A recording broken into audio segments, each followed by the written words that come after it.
Hello, everyone, and welcome to Ragnarök Echoes of Doom, the second episode. And we're already having a little bit of stream stuff, scuff.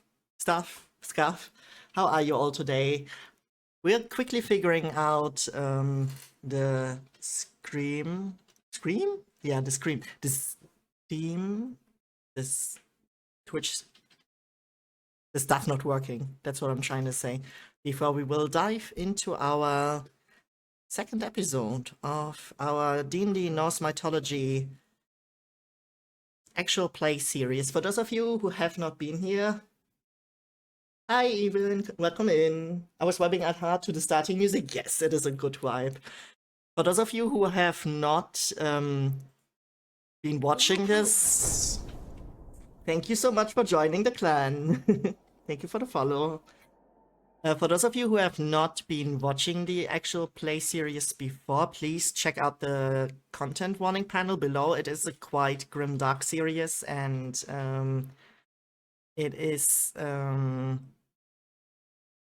having some content warnings that I ask you to familiarize yourself with, because it can contain some topics that are quite dark and deep. For example, we have an active foraging mechanic that leans into starvation, so there is that.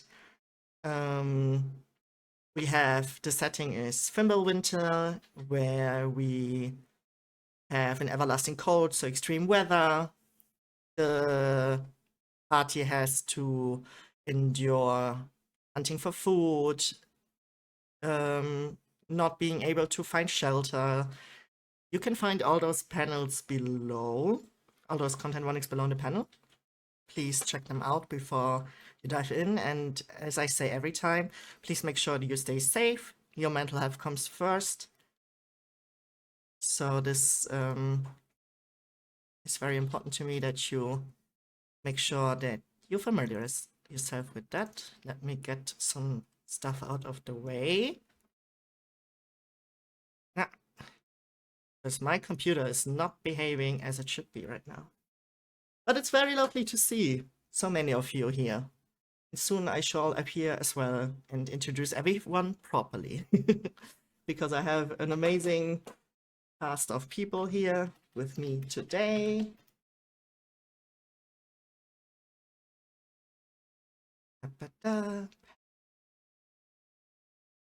There's me. I still can't see Sigvald, but that may be done to me. We also do need the Skald, yes. That is very true. How is everyone doing on this fine Sunday? What have you been all up to on this fine weekend? The Sigvald will appear, yes. The Sigvald will appear. Sigvald should be there. I'm not sure why the Sigvald isn't there. It wouldn't be a stream if it wouldn't be a scuffed stream, right? Let's get that music going. And there's also Sigvald. Yay. So everything worked out in the end. Hi Alex, good to see you. Welcome in. Oop.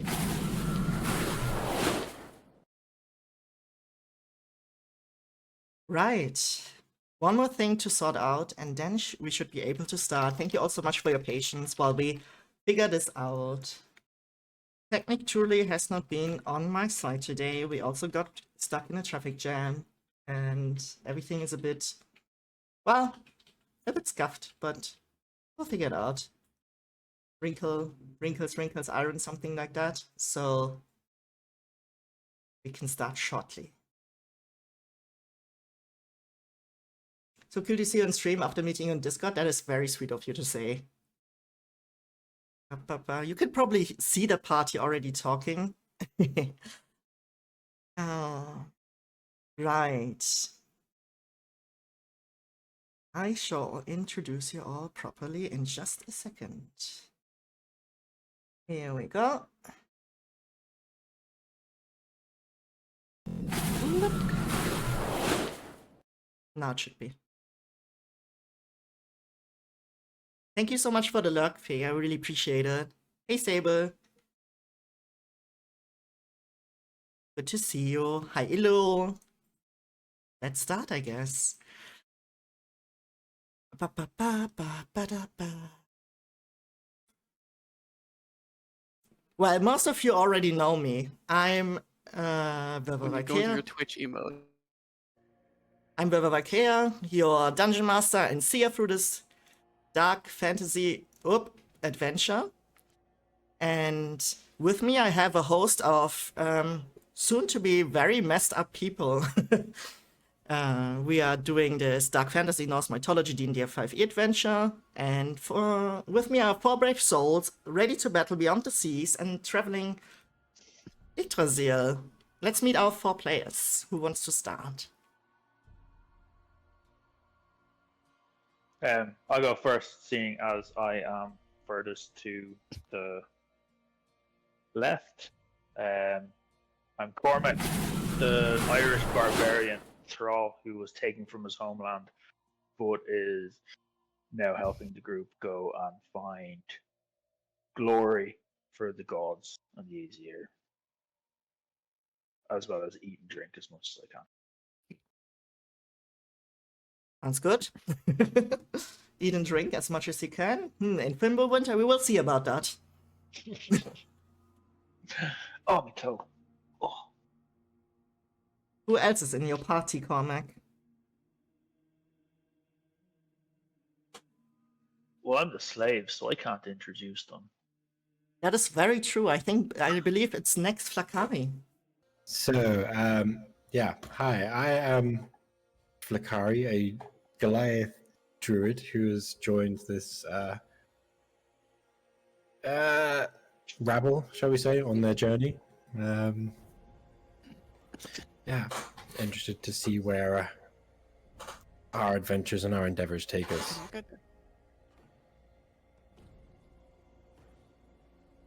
Flakari is also a druid with a new subclass, because this adventure that we're playing features new subclasses, new dice rolling mechanics, new magic mechanics that we will unroll throughout the course of the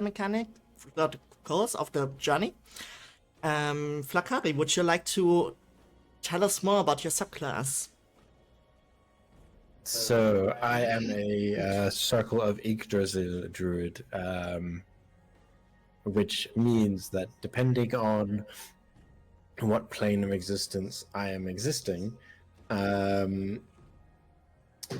what positive and negative effects I can have. So, say I end up on the realm of Muspelheim, that might not go so well for me if I do ice stuff, but will go very well for me if I do fire stuff. Right, ice stuff is a very good keyword. Introducing Rim. Hi, I'm Ice Stuff. I'm Rim. I'm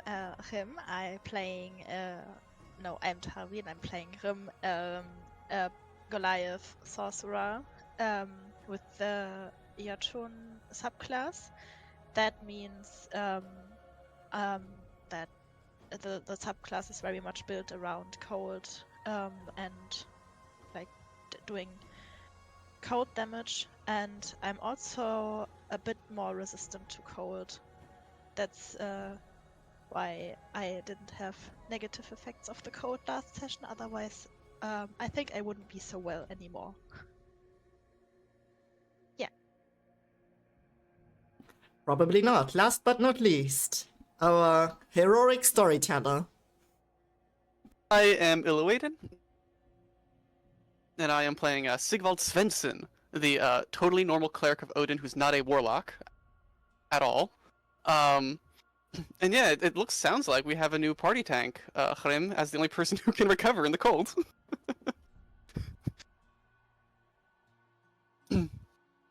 But yeah, again, I'm just a totally normal dude with no strange powers gifted from gods besides the ones that a cleric would get.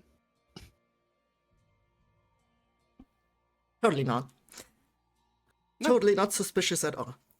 Anyway. That is our party of brave souls. They do not have a name yet, although they did do some adventuring already together.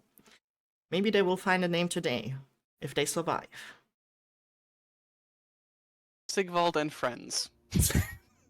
Sigvald and Thralls. Helpless. Last, We shall be called helpless.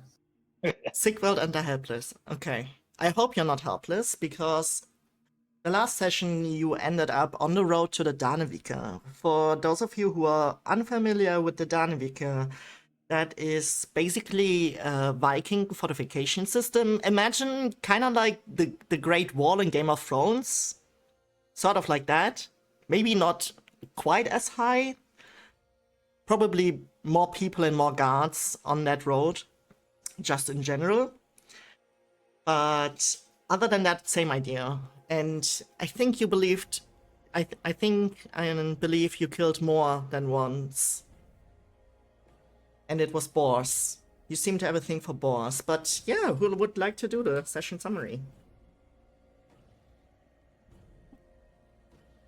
I'll do it then.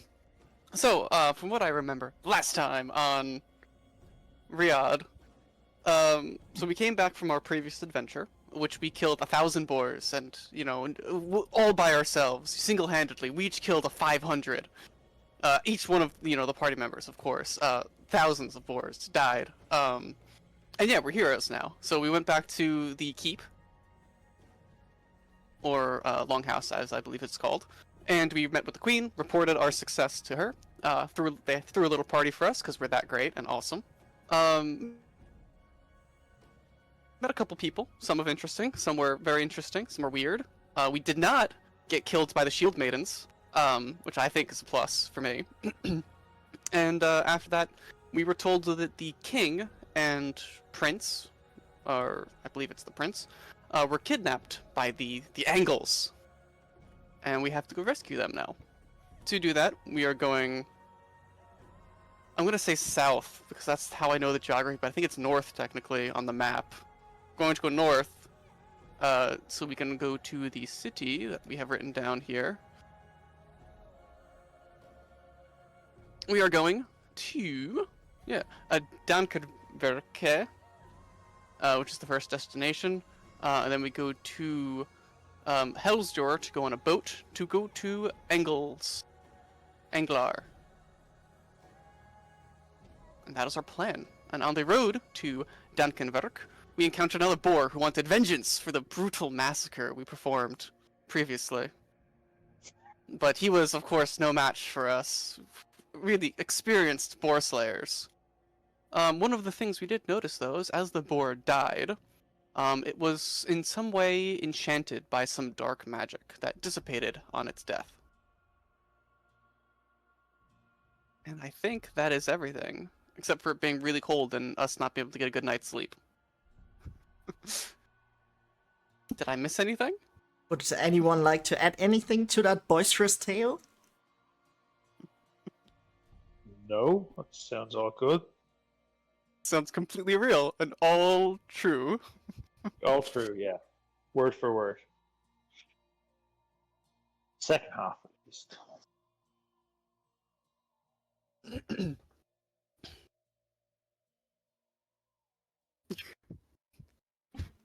All right. Did I miss something? Or I don't think you missed are we- anything. It's a very rudimentary summary, but we can work with that. I'm just gonna Cool. quickly swap the maps over, and then we can continue our story. Alright, so, I mean, what else did we do? I mean, we at the feast, we met the suspicious, totally not suspicious, advisor guy, which everyone was too scared to talk to. Oh, we also met, what was it? What was her name? The lady who wants the sword? Kara. Kara, you met Kara. That is true. Now you're on the way to the Danevirke. Your first goal on the road to... How did the queen call it? The road to Helsdor? She said something on the lines of... what was it? I think it was... She couldn't believe that a soul still lives there, in this harbor town. This godforsaken harbor town. Yeah, I and have a that's note where you're that going. is the only. Hmm. Go on. You're on the way to the Danevirke. What do you want to do? I believe we're just gonna continue on the road. Yeah, I We say have- we continue on. Yeah. Especially since we know it's far too cold to properly rest. I think. Gonna say what was I we gonna can't say? eat the boar. We can't eat the boar because the evil energy was I You mean, can. inside of it, You and shouldn't. that's just bad juju. I feel like maybe Cormac's constitution could handle it, but you know, Can Oh, I certainly think try and eat the boar. You can certainly try. Not again. okay, I won't eat the boar. I won't eat the boar. I think I already I would just take Cormac's arm and walk. twist it. Not just walk. I'm not. Why am- I'm not unnice. Oh, there we go. Why am I? Yes. Oh, did I change? I did. Okay, that's why. Okay, I get it. I get it. Yeah. Can't even get a short rest. Psh. Do you think you would be able to get a short rest in Fimbulwinter, the eternal lasting winter? You could. I guess you could find a way. Yeah, sure. A short rest turn into a long rest, turn into the longest rest. Yes. Yes. That Look, that could I'm happen. just- Look, as a cleric, I definitely need my long rests and not my short rests. But I feel like a short rest is really good for us. You can try and find a shelter, sure. Sigvald ends up taking the forever rest. yeah. I mean, honestly though, if we do get it back on the road, I would say we should try to see if we can find some kind of shelter as we're traveling, even if it is just like an overhang that we could make a small fire in or something like that. But that would be something we could do while traveling. Yeah, it would be. You could try that. Are we officially back on the road then? Should we do some rolls? Are you? I'm asking everybody Yes. else. I I think say we are. move on. Let's Need get like this a- party on the show. We need like a leave map What? zone.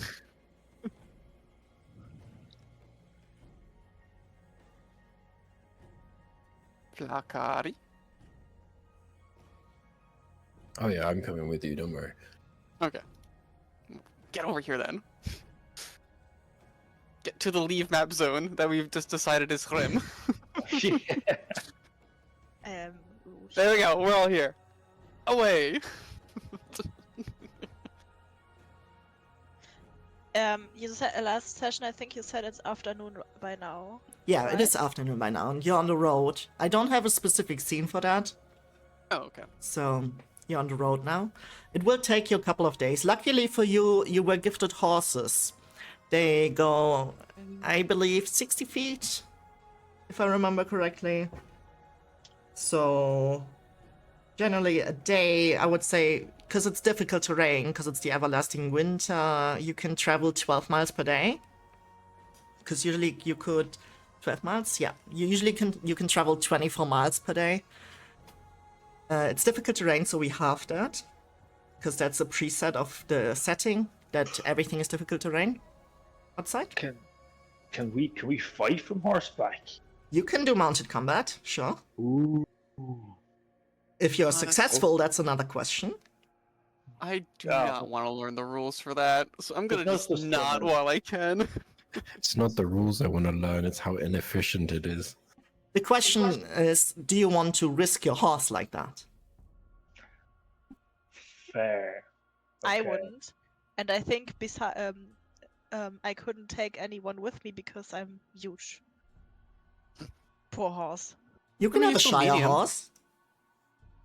You're just 2 meters. Just.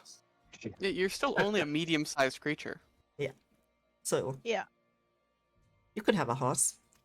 I'm sure the Asa would have given you a horse that would be fitting to you. Oh yeah, I know. I just meant that if anyone kills their horse while in battle, I couldn't take another person with me on my horse because that would be too much for the horse. Yes, that would be true. I thought And you were look. more so saying like it's in just no, just don't even think of asking because it's not going to happen. That's Yeah. my horse. You had one. I might be What a if- druid, but no. Damn it. I was actually, so what if you just built a Technically. sled? You know? But having 4 Okay. horses actually means that you're traveling at a fast pace at the moment, which means that it may not take you as long to get to the Danevirke as you think. So I that's wouldn't something to know. consider. That's a good Yeah. thing. I won't yet charge in on my horse. Alright, so yeah. I suppose, again, we get back onto the road. Do we need to make any, like, perception survival-y checks? Do we want to do that while we're riding? It is still midday. I know we rolled for food and water last session. You did, Oh, yeah. I don't know if yeah. that counted for today's, or if we can do another one of those, or if that is all of today's rolls done. You will need to do that again today, yeah. Okay, we'll need to do that again today. So, I'm doing it this time. okay, who's doing which one? Because Well, who has the highest survival? we have 2 rolls for food and water. My survival is 1. Meow meow meow, that's meta gaming. Oh, Oh, I sorry. am I- slightly good at it. I'm a druid. My life is built by living and surviving. Yes, so you can do one of the rolls, and who wants to do the other one?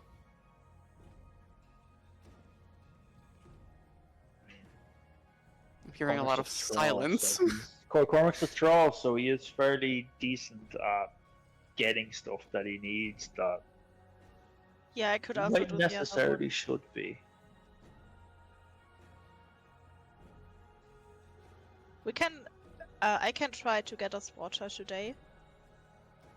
Yeah, actually, yeah. Based on Fortification last tactics? week, based on last time, Cormac done a pretty crap job at getting us food. What'd you even roll last time? Those allegedly I don't- good at doing it, but I'm the only person who's been rolling in a roll 20. Cool. Well, one of you can fight for it then. well, I mean, probably quite.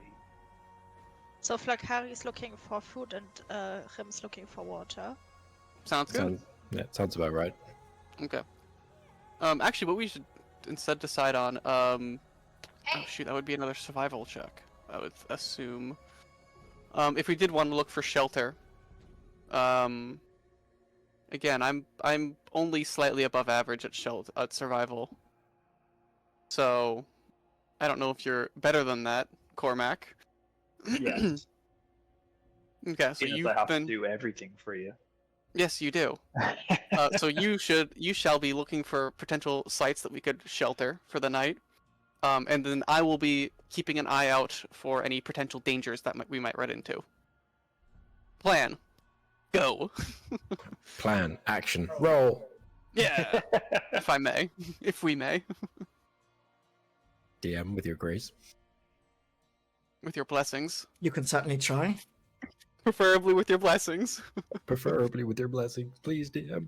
All right. Well, there's a 21 I'm perception rolling. Let's for go. danger. For danger sighting. Yeah.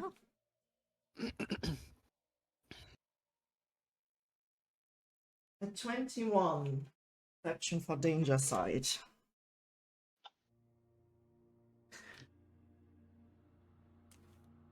Ta-da. Lets you know that although the cold of the Fimbulwinter is biting into your coat, into your face, so those of you who have a beard feel some crystals forming in it. Other than that, you're fine for the moment. Okay. Again, my head's on a swivel.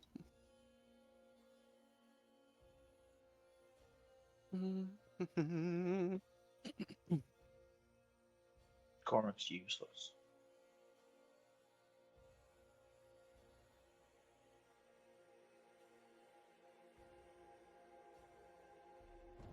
God, I'm like the only person doing anything in this team. Yeah, I ended up rolling for a total of 12. Oh, you guys are all. Wait a second.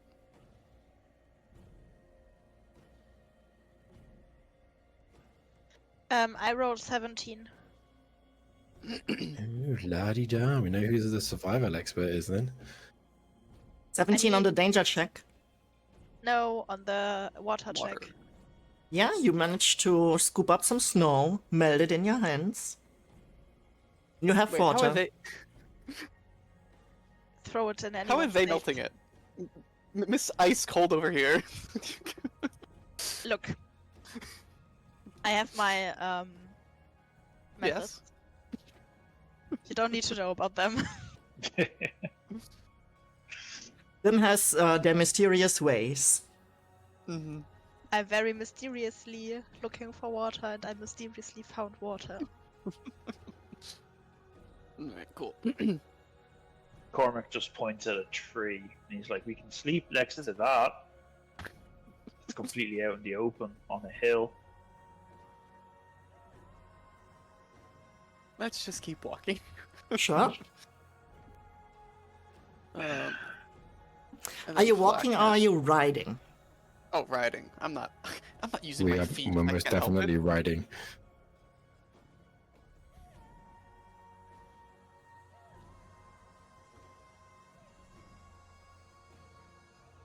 Okay. So does the day pass? Is it nightfall? I assume we should still sleep for the night, even if we don't have a good shelter for it. Yeah. You have up. Why is this not working again? You found water. You haven't found a shelter. What about food? Yeah, I said I rolled for a total of 12. Yeah. No berry bushes to pluck from. No boars to eat from for you. Don't we have camp supplies or something that we could use We then? have some food in our Yeah. inventory. You do. So we need to use that up then. We will need to use that up. You Please do. don't eat everything. You will need to eat, otherwise, if you do not sustain yourself in Fimbulwinter, you will suffer a level of exhaustion, yes. Okay. What if we eat every second time? For every night you don't eat, you gain a level of exhaustion. And okay, and eating the next night doesn't get rid of that exhaustion. I think there was something like you could eat half rations. Yes, if you need then again in the following night. Who am I kidding? Cormac did eat it. Would have eaten the boar if we didn't stop them. Of course he's eating a full ration tonight. Well, I am going to eat a full ration. I've already subtracted that from my inventory. Yeah, same. Alright. And we continue onward. We are very positive. Hold on, we should definitely keep watch at night. How do you want to do this? So you want I'm not sure if we just should keep going if we cannot find a shelter, because we like Well, we still need to sleep for the night. where do you want to sleep? On the wet ground? There's nowhere else better to. Look, I'll sleep on top of the horse. I need to but- sleep though. But we could keep going and like maybe find something later.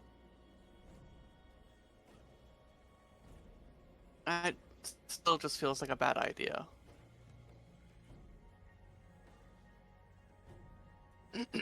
What does the rest of the party think? Well, Cormac suggested that we sleep under a tree on a otherwise barren hill, so I don't think anyone should. That great spot that you found. Yeah. I mean, I've slept worse.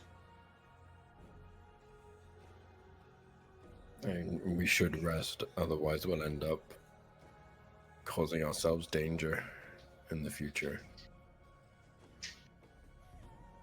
It's not ideal, but If Flakari is just kind of looking around like there's nowhere to sleep, but you know, it's kind of dangerous to not rest because we don't know when we're going to get to the next safe space. Oh. Yeah, I'm with the big guy. All I right. think we should go to sleep. So we find a relatively dry, wet spot and call it a night. Relatively dry, wet spot. Well, it's not dry. It's a terrible spot. If you pretend it's dry, maybe that'll help. Exactly. That's what I'm trying to say. But yeah, do we want to do a night watch rotation? Was my next point. Yes, please. All right, I will go first. Graciously. I will Is go there any whenever. is there any sort of role that you would like me to make for night watch? DM. You can make a perception roll. I will do so then. How many watches need to be covered? Yeah, I'm 3 definitely usually. keeping watch with a 5. I'm just- keeping a very. As you keep watch, you just watch the snowfall. I just like Completely, yes. completely oblivious to everything else that is not going on. You're not sure at this point. You're just like a little child, completely mesmerized by the little crystals coming down. After probably what is a literally random amount of time, I'm going to wake up someone. 10 minutes. It might be. I don't know. It would be Flakari. I've decided you are next because no one gave me a night watch. Hmm. You're up. It's super quiet. Nothing's going on. Did you actually pay attention? Yes. Okay. Interesting for the woods to be so Yes, quiet. I did.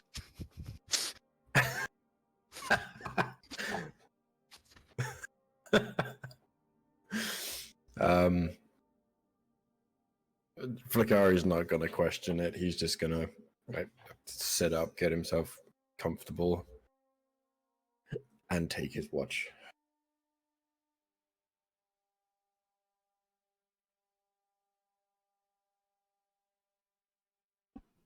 Some time goes by. You also watch the snowfall, and you hear footsteps crunching in the snow. You're not sure how many. They come closer. They're not exactly going where you all are to. But there's definitely more out here than boars.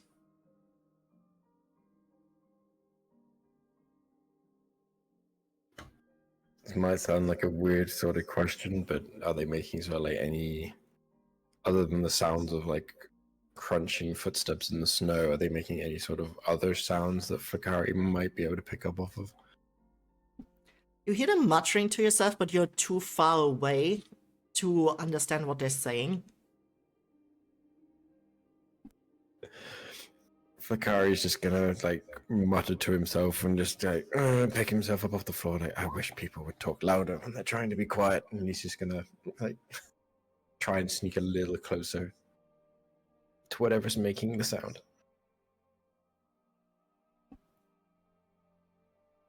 You hear that it's probably humans talking about the Danevirke. They're talking about defending it, and it's not been the same, and the winter is harsh, and there's so little rations, and it's pretty like, oh, it's why do they set herbalists up there and wanderers and free spirits? That's pointless. We need warriors up there.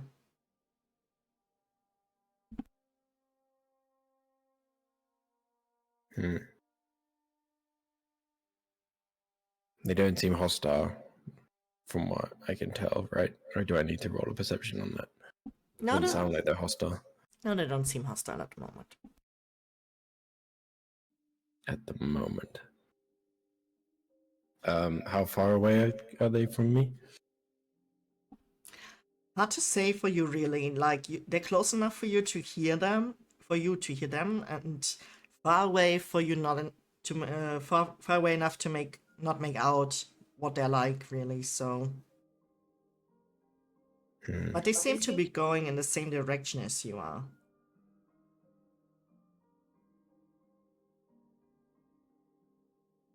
Can I work out how many there are? Just by like the sound of their footsteps, or is it all just meshed together? They seem to be acting in a group.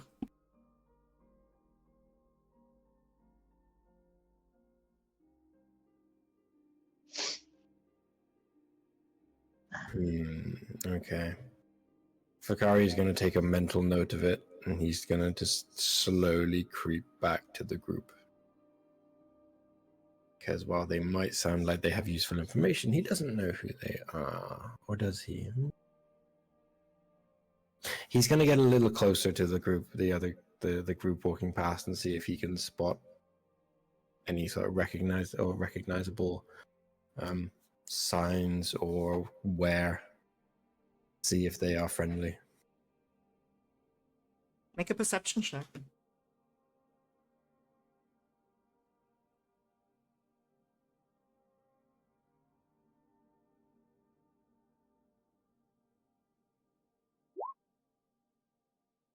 Oh, that is a 19. You see that they carry shields on them with a ram skull painted on. And you connect that with, yo, these are Yalahorn clan warriors. Are they?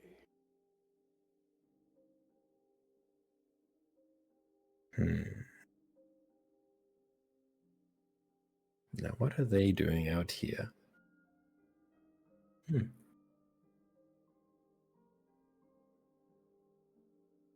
Okay. Flickari needs to quickly check his notes. His mental notes. Mm-hmm. Dun, dun, dun.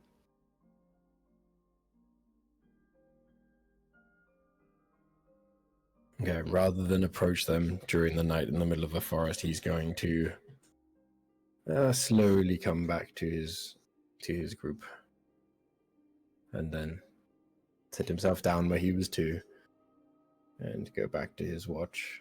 But I'll make a mental note that he's seen warriors of the Gjallarhorn clan walking through.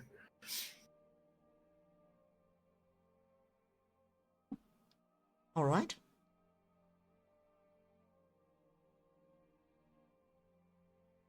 If nothing else happens on his watch, he'll go over and he'll wake up Hrim next.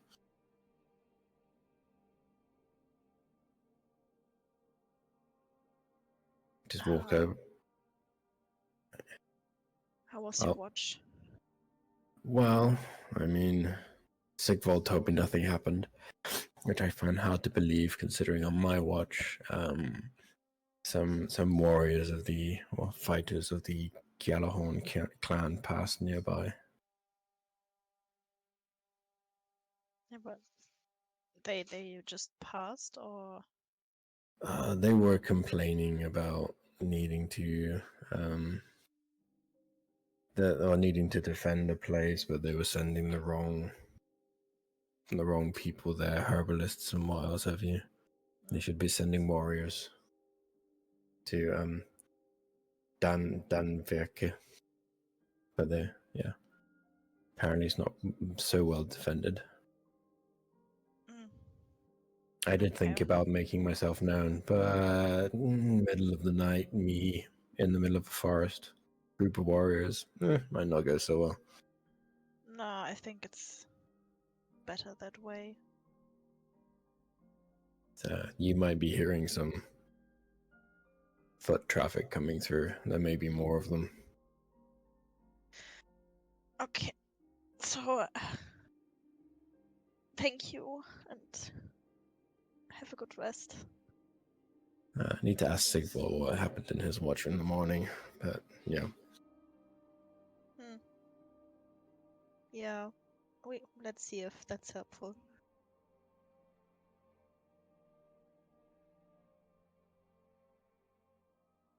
I'm going to look around and try to figure out if I also hear something or see something.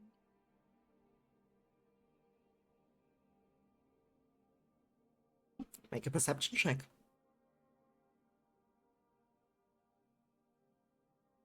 Um,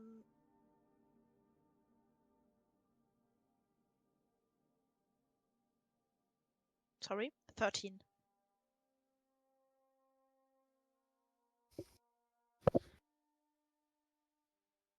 You hear some birds in the trees. You're pretty certain it's corvids, some type of corvid. You're not sure which type of corvid it is. And you remember that the queen warned you about, was it magpies or crows or ravens? You're not sure, but something like that. Mm-hmm. But other than that, it's fine. Nothing happens. And the birds are close to me or just somewhere? Just in the trees around you. As birds do. Birds are birding. The birds are birding.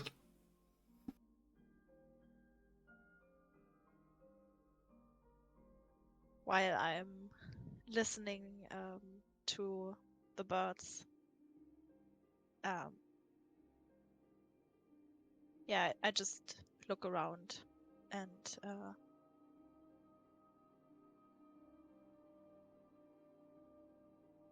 wait for the time to pass by.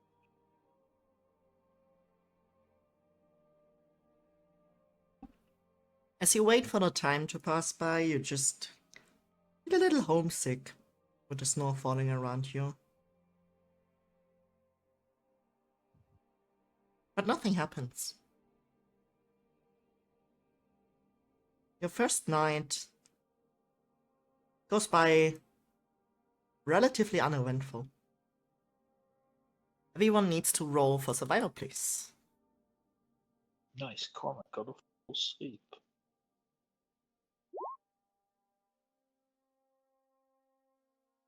That is a 9. Same. That is a dirty 20. Then you can roll with advantage. I forgot to say. Whoa. So 19. Everyone under 15 suffers 1 level of exhaustion. I got 20. How do I do that?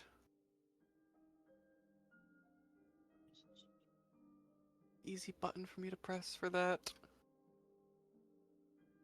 Are you in D&D Beyond? I Yeah. am. I'm If on you everything. click on conditions, and then at the bottom is your exhaustion level. Oh, 1 level of exhaustion. Cool.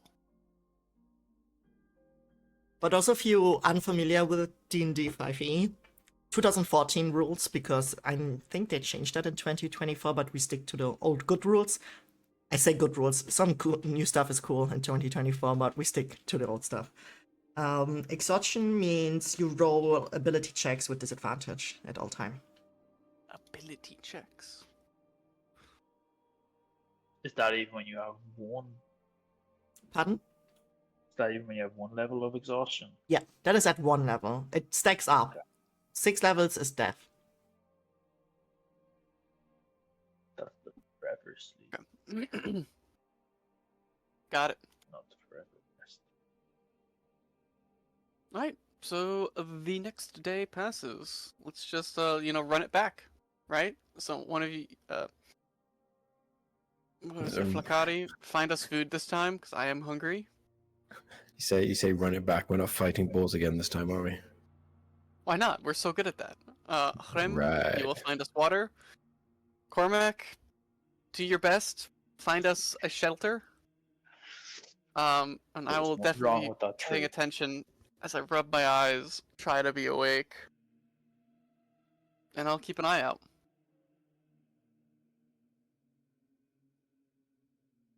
Alright. Go. Anything happened during the watches? Speaking of that, Sigvald, you Yes? sure nothing happened during your watch? Yeah, nothing happened at all. Interesting. Why did something happen during yours?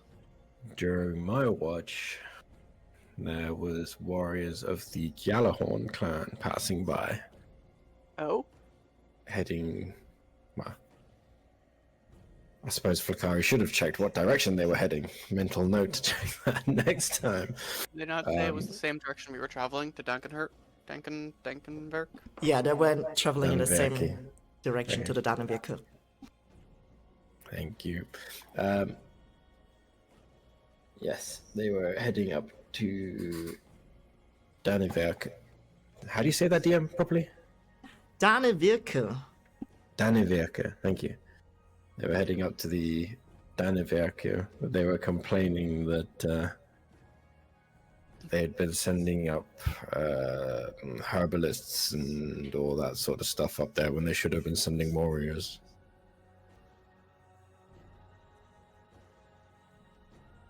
So, Okay. I don't know what happened on anybody else's watch, but there was certainly something interesting happening on mine. I decided not to reveal, our position, because, middle of the night and all that stuff. Something great happened on my watch. I was having a big feast. With lots of Is that why I found you eating snow when I came back to sleep?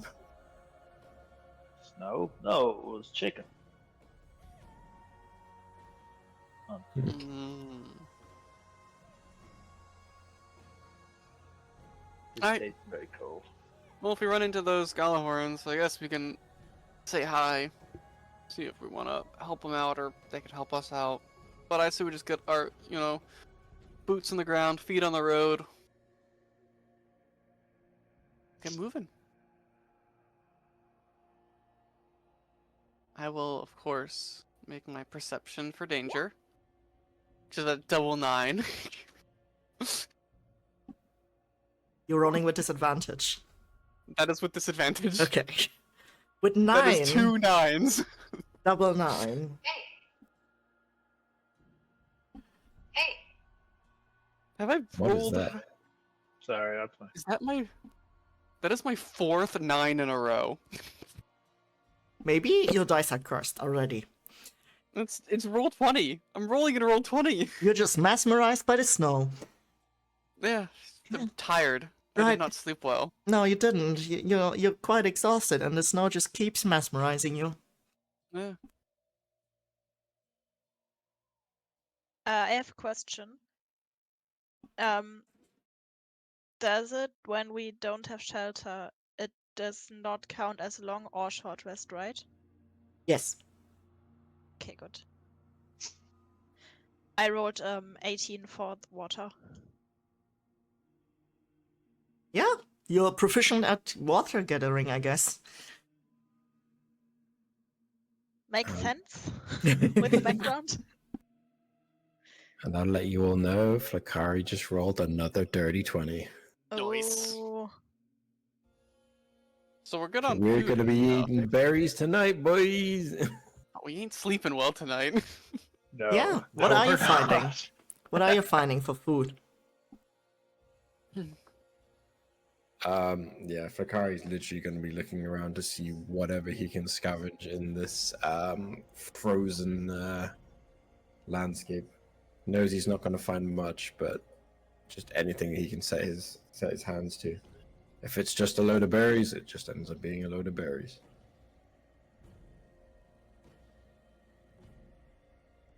You so berries. can't be picky in this frozen Byron. environment. Tonight we're sleeping in the ditch on the side of the road. Have you rolled? Yeah, I got 7. Cormac's just no good at finding place. Like, I just love this idea of Cormac being like, right, I fucked up yesterday, I will do it today. Like, what have you found for us today? I found a ditch. it's the ditch. At least we'll be able to win. It was a tree yesterday, it's a ditch today. Meanwhile, the wind is blowing like perpendicular, parallel to the way that the ditch is Yeah. going, so they just go Yes. straight through the ditch. Flowing down the ditch, and we're like, yes, Yeah. Cormac, well done. In fairness, Cormac is a thrall, so he's used to sleeping in pretty bad condition. So his kind of level of what's acceptable It's be a not lot great. lower than other people. At least that's the excuse I'm giving. Mm-hmm. He's actually just not putting fair to it. He's a fighter, not a bloody sleep finder. Does the day pass without incident? The day does pass without incident. And as you're traveling on horses, you see at the horizon a wooden palisade. Taller than even Rim Flakari. Battered by the weather. And stretching across the entire field of your view. You've been here before, you think? Maybe not that section, maybe a different section, but you know that this is part of the Danevirke.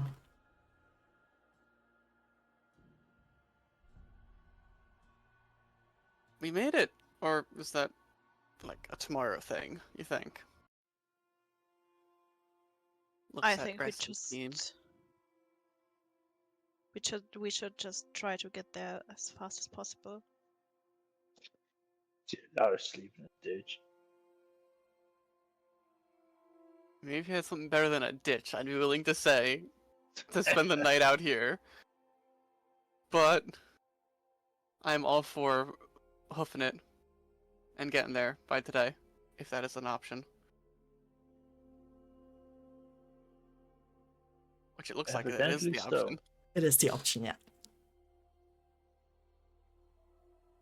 You see some sort of settlement as you reach the Danevirke walls. Very basic settlement, just small huts, nothing in the terms of longhouses or great halls. This is just a temporary, well, maybe not that temporary considering the attacks of the Franks situation, but it definitely has seen better conditions. And there are a few houses strewn about. The ground here is muddy, snowy mishmash. It's, yeah, not nice for your horses, not nice for you to walk in, but it will make do. Alright. And up on the wall, you see 8 guards, Danevirke guards. Bum, bum. Bum, bum, bum. Alright. And we are settlement side. Does it look like the guards are doing something, or are they just guarding? At the moment, they're taking watch. This is a very frequented part of the Danevirke. It is also the path of the Great Path, the Rigbrauch. So this path here, this part has seen frequent attacks by the Franks. There's always something happening here. At the moment, it seems quiet. For how long, you're not sure. Is there, like, a place we can stay that we would recognize? Like an inn of some sort? There's not really an inn here. It's more very basic housing. But you see on the wall, there's someone you know. There's Eric, the Restless. The one that you have saved from Silasthorpe. Oh. Ah, yes, that Eric. That Eric, that not the other Eric. Yes, Eric. Eric. What do you say we go say hi, team? Yeah. Team Sigvald and friends. Just walk up to him like, Eric! Restless as always. Pretty much. No, yeah. We would as soon as Vakari sees like Eric, you would walk up to him and greet him. Yeah, there you go. Or considering that we're down here and he's up there, Vakari would just stand here and be like, just shout up at him like, Eric, what are you doing up there? Come down here, you restless. And Vakari holds his mouth or holds his words before he says anything else. Just like, Lakari, friend. Good to see you, and you brought your other friends as well. Nice. What am I doing? What a Danevirke guard should always do. Guarding. Kind of a stupid question, really. What are you doing here? It's been a while since I've spotted you a lot. Well, that's a stupid question. We're doing what we always do, adventuring. I'm doing what I'm always doing, making sure he points at Sigvald doesn't get himself into trouble. As Sigvald is like swaying on his horse because he's that exhausted.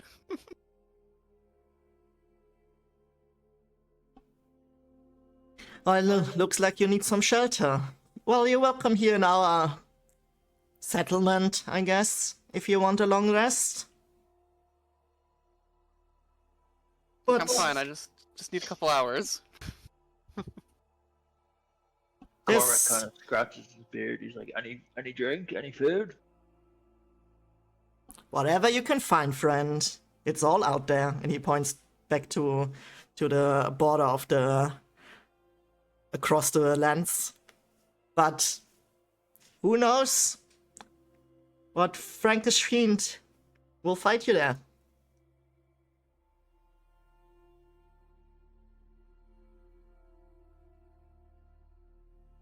Alright, so...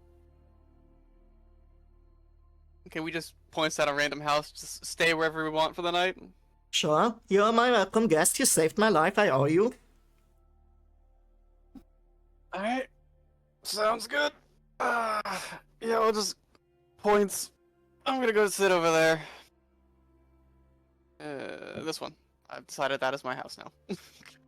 Before, I don't know why they're having this conversation shouting up and down a wall, but before Vakari leaves, he'd be like, Eric, there was some Galahorns that passed us on the way here. Any sight of them? Or any news on them? Well, I hope they should be arriving soon. We could all use the fortification after the latest Frankish attack. These fuckers are really relentless. When was the last one? Just 2 days ago, but who knows when the next one will be. They're getting quite sassy. They have a camp just outside. Cormac kind of smiles and been like, hopefully sooner rather than later. Outside where exactly? Just outside the walls. It's really frustrating. But you gotta do what you gotta do.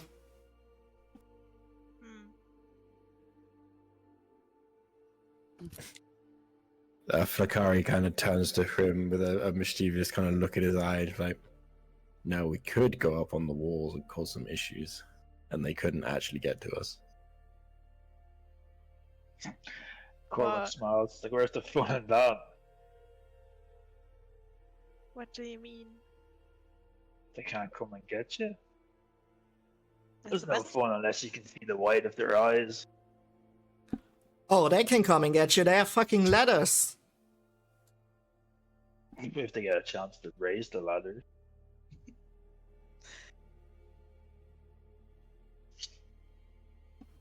Dakari, do you want to just go up there and like fight them?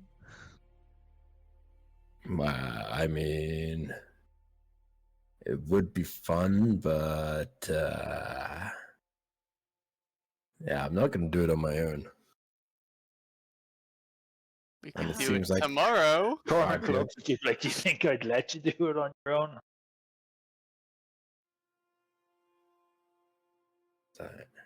I think tomorrow is actually a better idea than today. but then I mean we'd have to get by them, or like past them somehow, and maybe that's not the worst idea.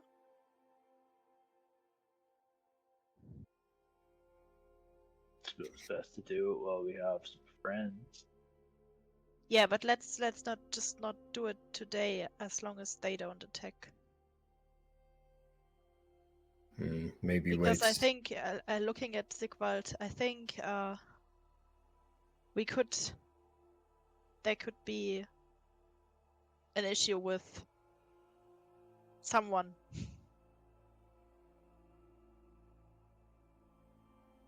Also, might be worth waiting for those Gjallarhorns to arrive. I don't know if waiting is really the option here. Who knows if they even arrive. But what we could do is that we distract them. I mean, I have some pretty capable people here. We could distract them and you could go and sneak in. So we have either a way of us distracting them, you going in, or we could just attempt a sneak attack at night. How many hours do we have until nightfall? Just a couple. It was like 0. We do need a rest. Otherwise, I think we are not helpful at all. So, do you know how many are out there? Hard to say really, but since they keep sending them at our gate, I think that attacking the camp may not be the wisest thing, if the more favorable thing. So you didn't really see how the camp looks like, or We had some scouts, but it's quite hard to make out the size of it. yeah. They do have knights, they do have priests, there are guard dogs. Their fighting style is quite different from ours. And I can't really leave here. After all, I'm the commander. If I leave, everything falls to shambles. No offense, everyone. Everyone's taking offense.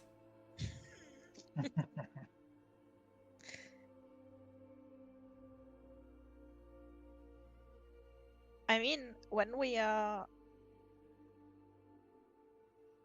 I wouldn't think it's the best idea to attack the camp. I think it would be a good idea for you to distract them, for us to sneak by, and maybe we can see something of the camp and let you know somehow when we are past it. I definitely think that sneaking in at the night is much easier than facing them head on.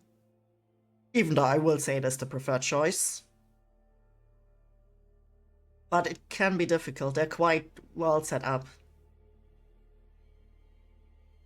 But the other thing is, if we sneak in, we could attempt to steal some horses. That would be really helpful. How far is the camp from here? Not that far, just beyond the wall. Maybe at most half a day. Eric, Sorted by horse. Eric, my dear friend, we need to determine the difference of far and not far. Not far would for me be right outside. Far is half a day's travel. And he kind of just looks up at Eric just with a smirk on his face. So I think it's quite a good idea for us just to sleep and prepare everything tomorrow morning. And then, like, attempt to sneak in there by tomorrow evening. The thing is, I don't know if this is an outlier of the camp or if this is the whole camp. The camp that I've seen is just beyond the wall. It's like a couple 100 meters. I don't know if there's more. Wait, but a couple 100 meters is not half a day travel? That's what I mean. Is there more? Is there more camp? Is this a bigger thing? Do they just have outliers? We don't know that. Because we can't leave here. because we're not enough people.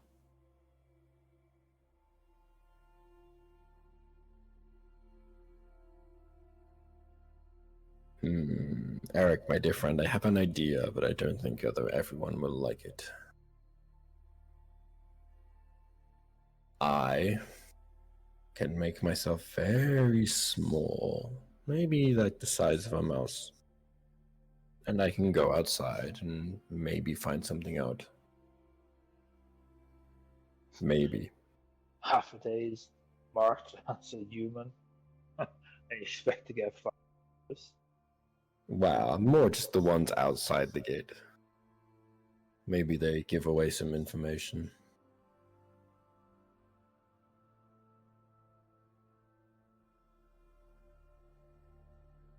Good luck. Do you think a mouse can survive the fucking cursed cockatrices that have been running around here? The You're what? telling me this now, Eric. You could have told me this information before I came up with a plan, right? Well, you gotta ask me more specifically. Tell us about everything that's potentially dangerous. Why, you got Troll Kings and Frost Giants, and you got the Hound of Hell, and... How many frost giants did you encounter here within the last month? I didn't. Who did? There's a rumor about a Frost Giant. And some Draugr related to it. But maybe that's a story for a different day.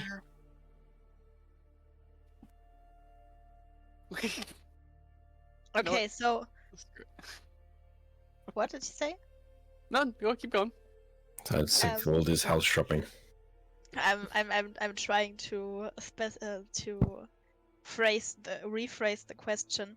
How many like what dangers that you encounter did you encounter here within the last month that could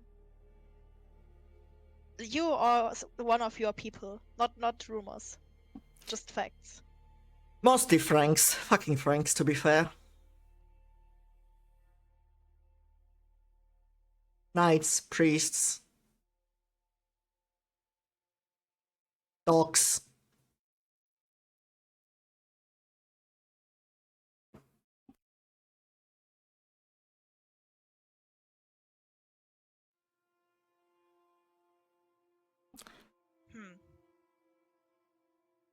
And cockatrices. And cursed cockatrice and cursed boars, yeah.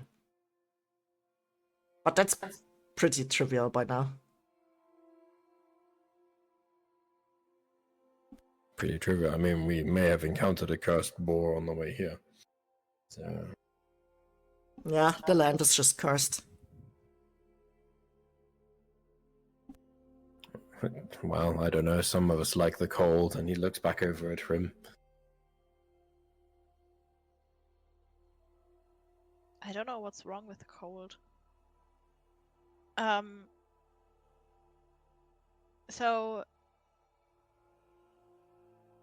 Franks is the problem. I don't Mainly know. Franks. Maybe we should sleep and discuss that tomorrow when the other two are awake as well. Fikari's looking around like, what? He's gone to sleep already. Kind of I just don't looking around for Sigvald. I think he's not used to being outside.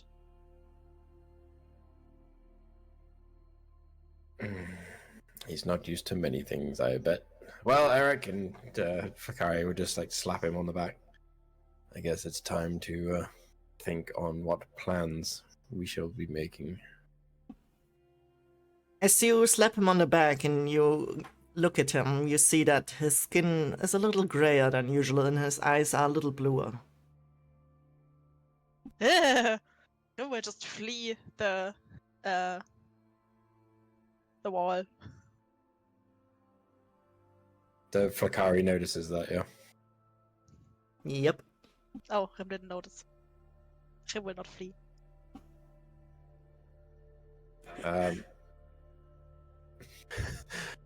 Flakkari will then just like, Eric, my friend, you look a little different from when I last saw you. Something, and he'll get really like uncomfortably close to Eric's face, just like almost nose to nose, and just like, something weird going on with your eyes, my friend. Look, if you hadn't saved my life, I would smash your head in right now, because that is uncomfortably close. Please back off.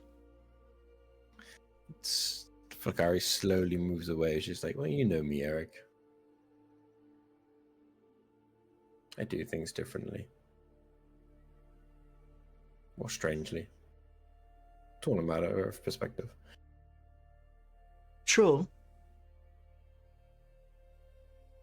But yeah, I've since you saved me, I feel like something's been missing from me.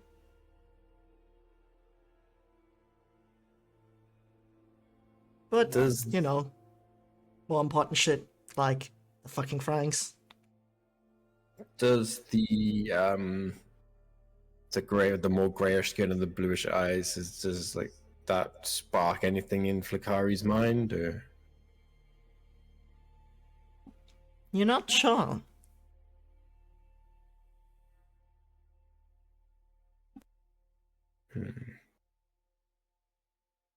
Well, be safe, my friend. If you feel like anything else from you goes missing, just give me a shout. I'll help you find it. Okay. He looks him up and down again, just like, takes a mental note, and just kind of slowly walks away.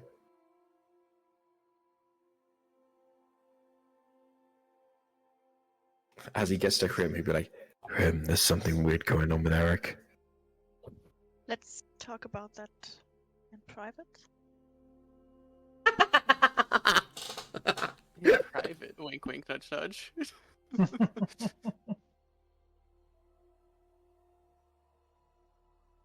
So which one do you want to go and annoy? Do you want to go and annoy Cormac or Sigvald? I don't care.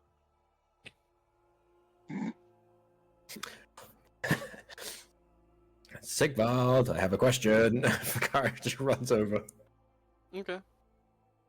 Yeah, he was definitely getting ready for sleep, but I don't think that conversation probably didn't take too long, so he's probably still conscious at the very least.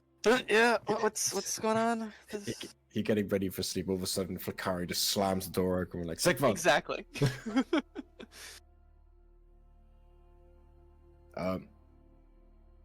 Question. Hopefully, you can answer. Yes. And he closes the door slower. Actually, no. He's gonna slam it as closed with as much energy as he opened it. Wait, before you... Is it a tent? I feel like it's a tent.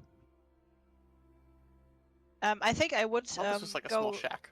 I think I would go get Cormac, because I think it's like a good idea if we all hear that. Go ahead. So I'm going and... Are you still awake? Yeah. Who?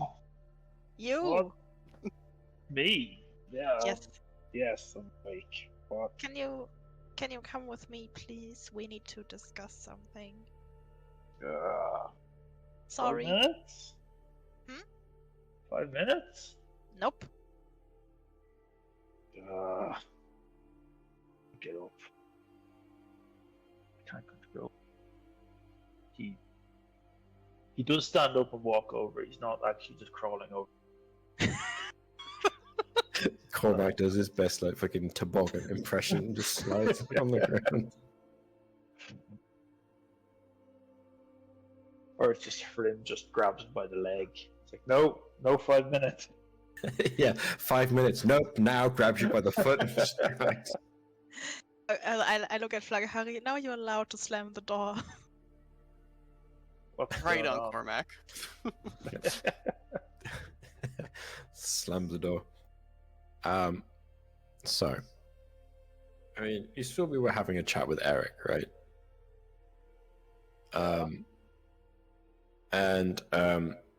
I kind of gave him a slap on the back to be like, Eric, slap. I'll see you later.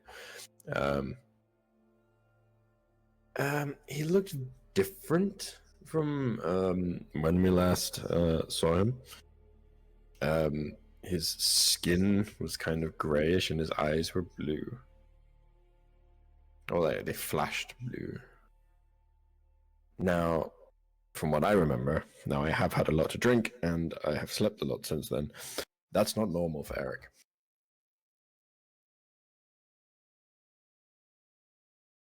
Got suspicious. Okay. Does that sound something like that my character would recognize? Could I make a roll for that? I doubt it, but I feel obliged to ask. Yeah. Arcana, maybe? Yeah, I was also saying I cannot check.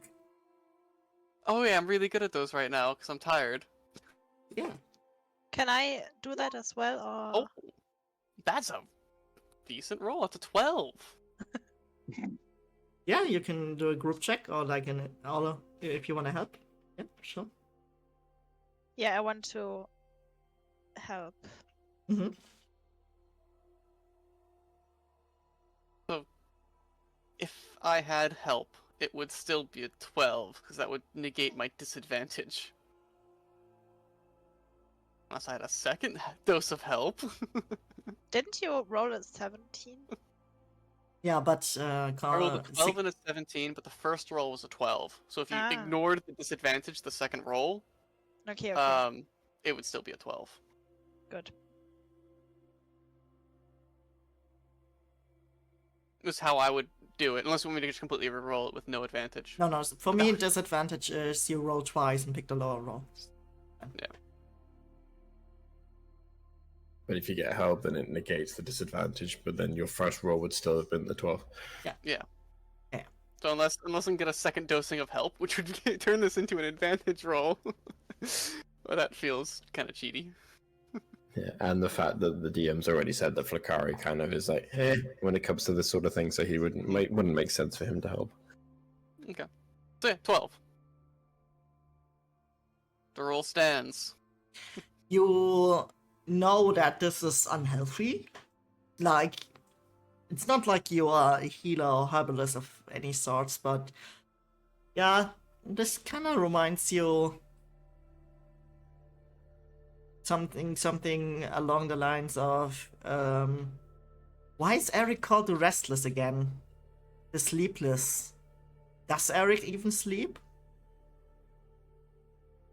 Why does Eric never sleep? Is he already dead? Like Cormac just kind of throws out there. Yeah. While holding sleep from his eyes. Something's been missing from Eric.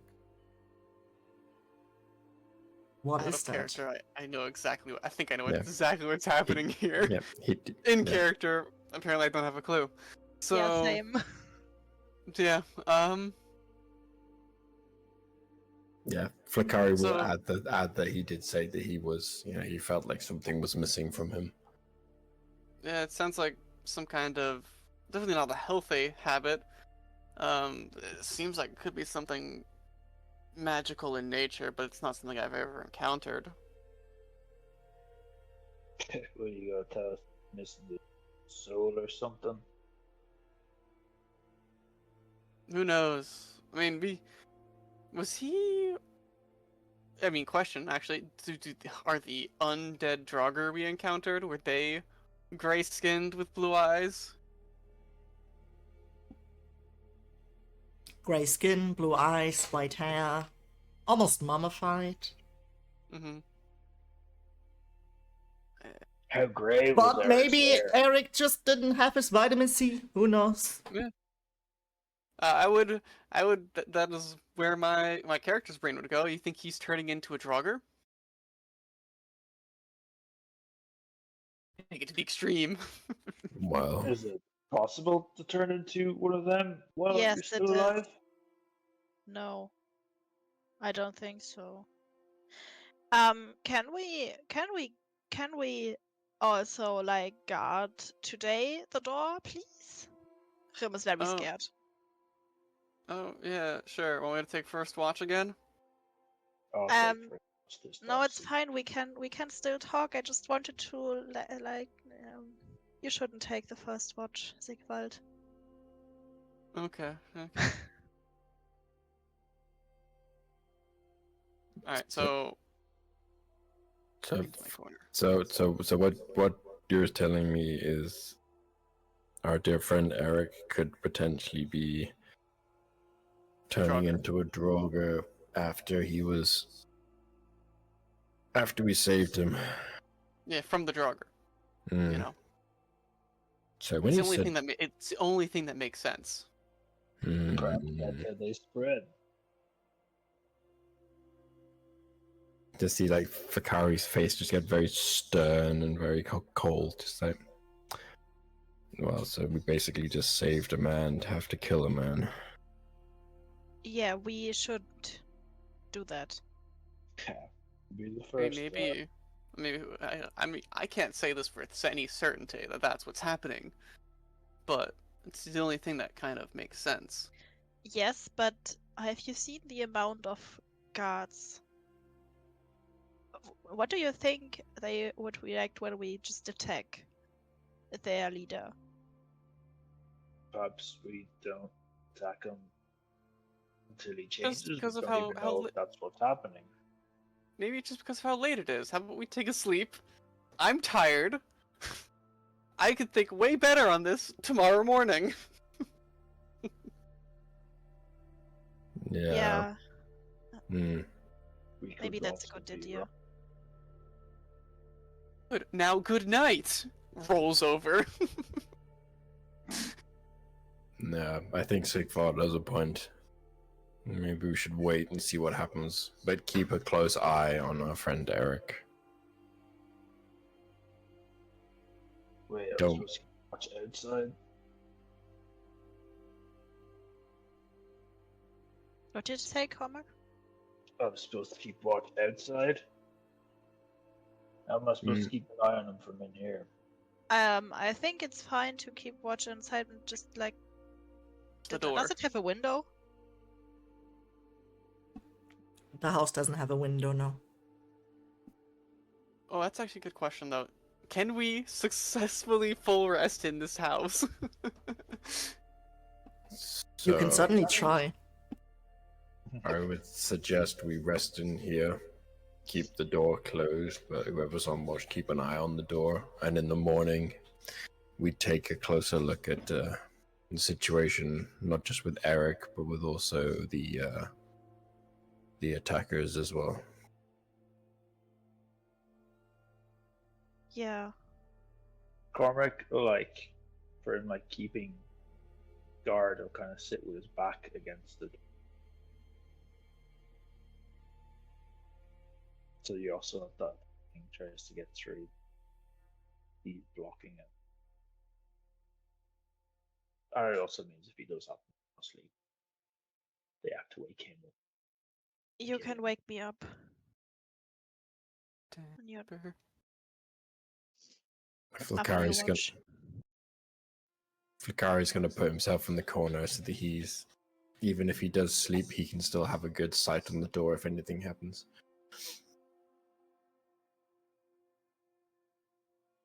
So I roll a perception check. If you're guarding, yeah. Cool.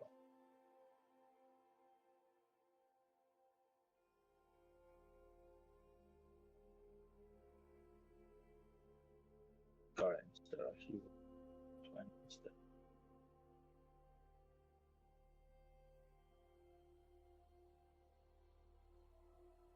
I think he takes so.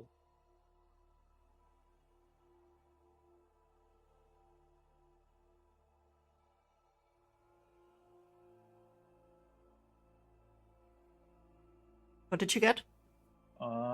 It's still waiting. Finish rolling. I got 15.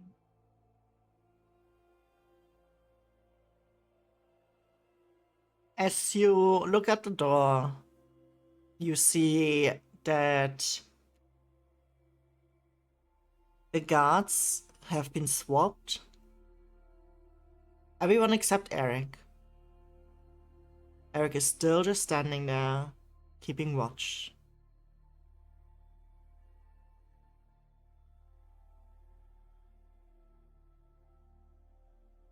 Nothing else happens.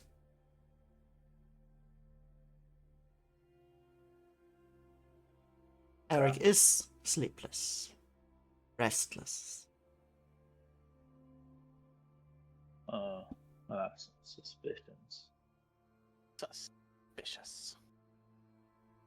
Not necessarily Cormac's suspicions, me myself.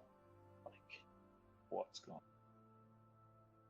on? Just imagine Cormac just being like, huh, that's weird. Yeah. So who's next on watch? Whoever Whatever you you decide want. to kick awake. Him told you can wake them. Cormac goes over to Sigvald and attempted to give him a kick. But I will wake up, and I guess decides I will. against it. No, Okay. he's tempted. Then kind of just looked and like chance to be able to kick him. But no, he'll kind of gently prod with his foot. Grin. Be like, it's your turn. You woke me up, and now I'm waking you up. I'm not asleep. No, nothing.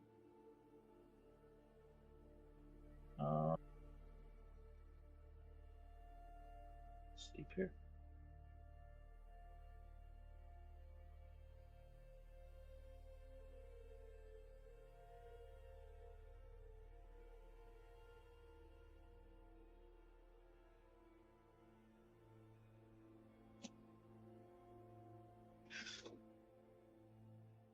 There you go.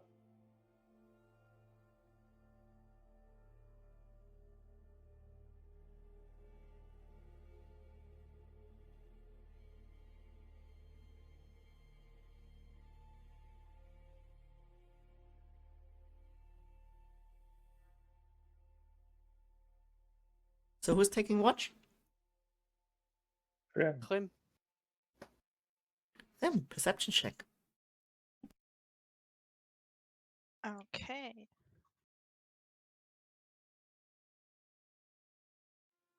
Um, 23.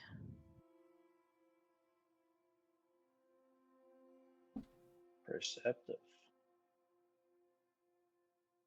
As you look at the door, you see Eric is still standing there. The guards are watching, Eric is watching, and you see wisps, wind,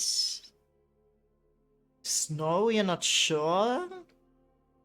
Humanoid, corporal things floating through the wall, back and forth, like a migration of people.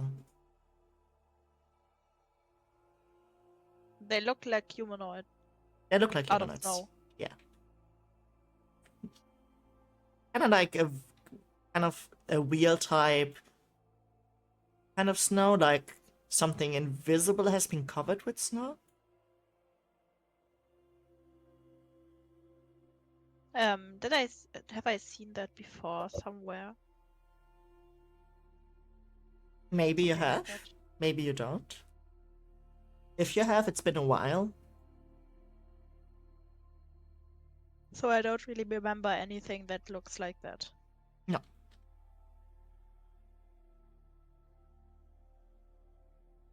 And it's just on the wall, not anywhere else. They're walking through the wall, like they're wandering.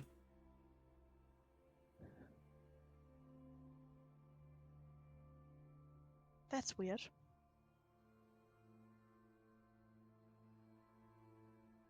Okay, I keep looking at those shades and at Eric.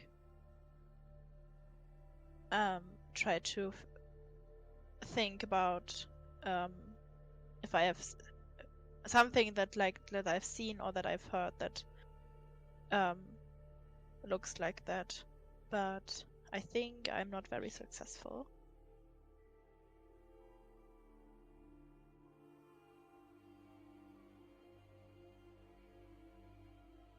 Make a religion check. Natural 1.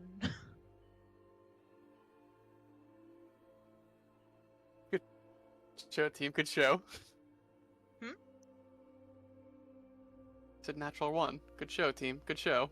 Yeah.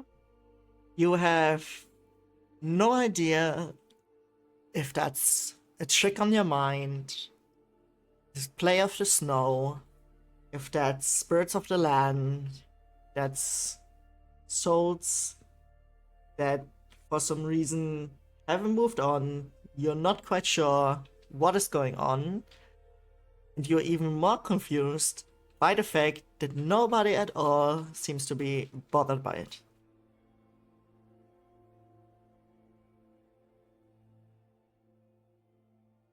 Okay, so that's very confused watch for me.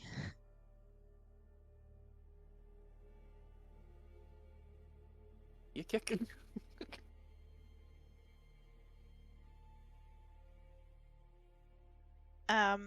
After I sat there for a few hours, I would wake up Flakari. Just tap on the shoulder. Mm-hmm. Yep. Mm. It's your turn with the watch. Okay. Nothing really happened. I just saw some snow humans passing through the wall. No humans. Snow. It looked like snow. Humans out of snow. Hmm. And also Eric is still there. Hmm. Maybe Eric the Restless is a name for something other than what I thought.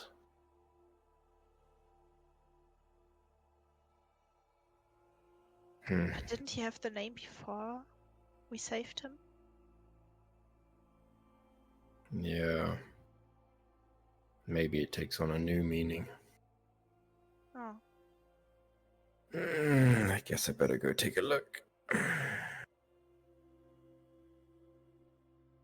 And Flakari will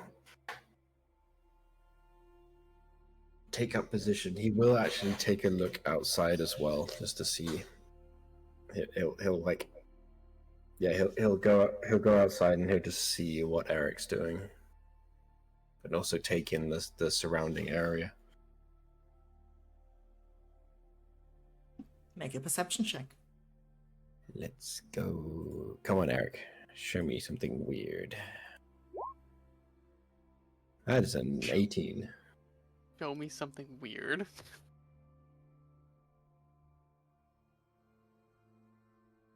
Eric doesn't show you anything weird at all. Eric is just standing there, watching.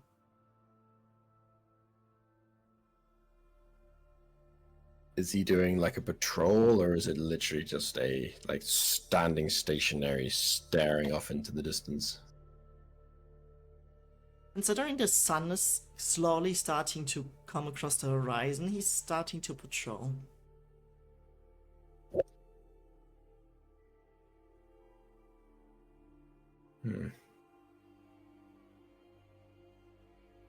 Okay. Anything else that Flakari would notice? You see that Eric's actually making his way down from the wall into his dwelling.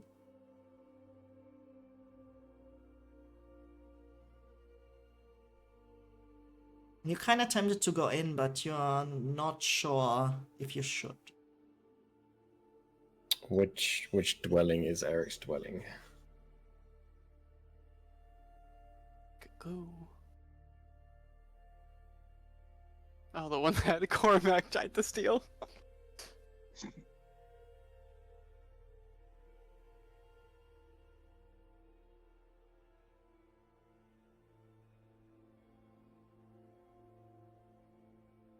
So which one is it? Is it this one? It's funny. A small one. That one there. The one I was A speaking small one.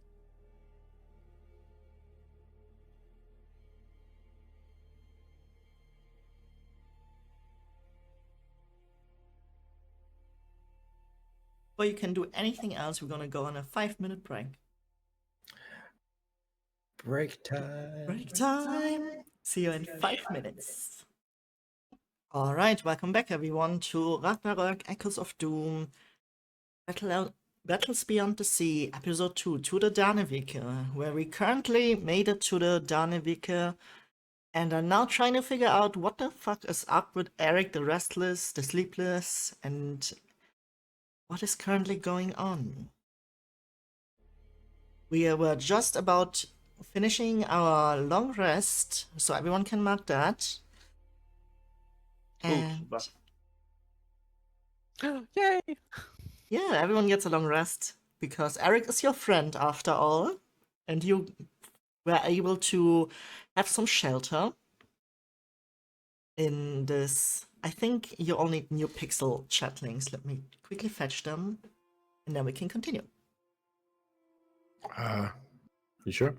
I'm not sure. Maybe just say something. I don't know. Hold Maybe on. we didn't talk enough. Maybe you didn't. It's fine. Okay. I see my name in there still. Nice. Let's go. What do you want to Yeah, do? mine says David didn't talk enough. Who's David? I don't know. Oh, David. He's always letting me down. Why am I not there though?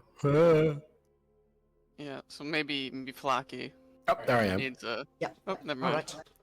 Okay. In that case, we can continue with our shenanigans at the Danevirke wall. Yay! So before we go outside, I would tell everyone about the things that I saw. So I would tell you all about the yeah, Spooky ghost. I saw ghosty things that looked like snow in the shape of humans, and it passed the wall. I don't know if you saw the same. Looking at Flakari. Nope. I mean, I literally just saw Eric leave his post and go into his home. Nothing much really happened. Hmm. At least not that I saw anyway. Would Like, would what is spooky something snow ghosts be very- familiar with my character? Would they be? Can I make a roll to see if I recognize that? I don't think they would be. I'm gonna say, just based off the top of my head, probably not. But who knows? Maybe my character has heard of these things. Yeah, make a religion roll. We're not good at that. But I know spooky snow ghosts. That's an 18.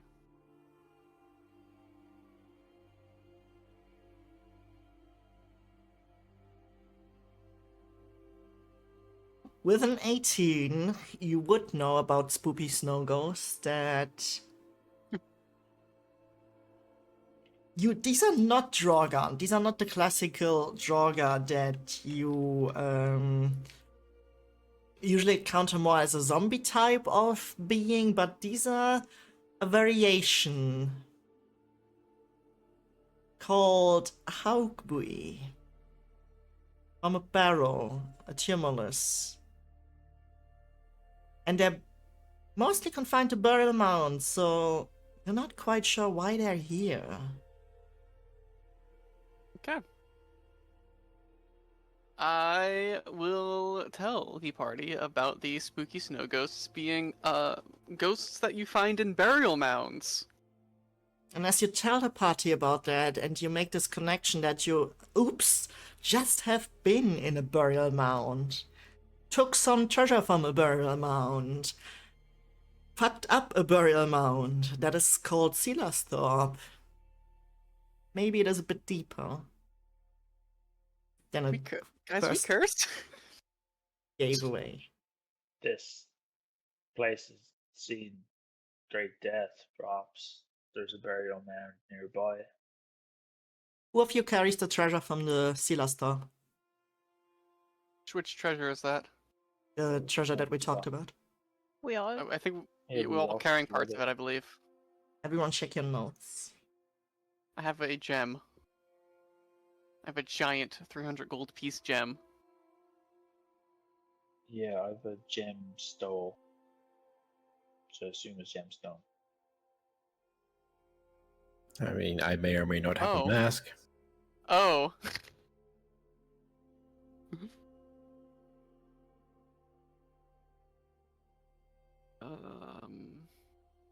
What's the easiest way to note that?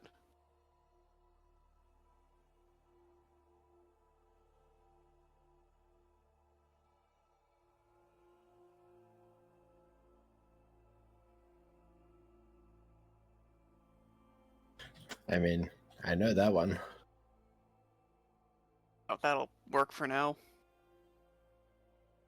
Okay. I'm gonna... Wait. Now I'm confused. Hold on. It's always What is this? What have you done to me?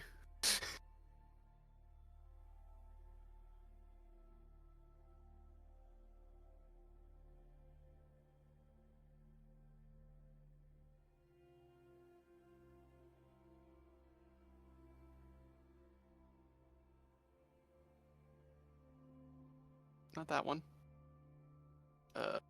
Where can I find...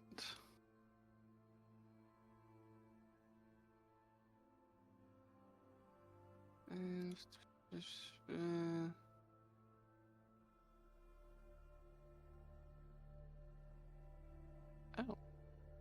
Neato. There we go, that's what I was So, looking for. are you referring to the thing that I have, DM, or? Yeah. Ah. Huh. That's not ideal. So,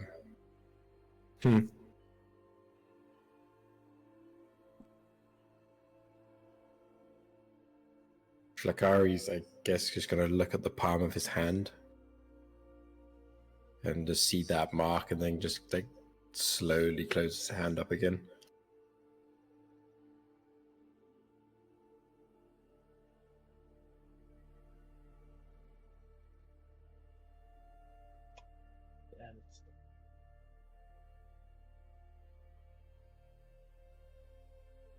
And... I think we may have taken some stuff we probably shouldn't have. I would think so. Why?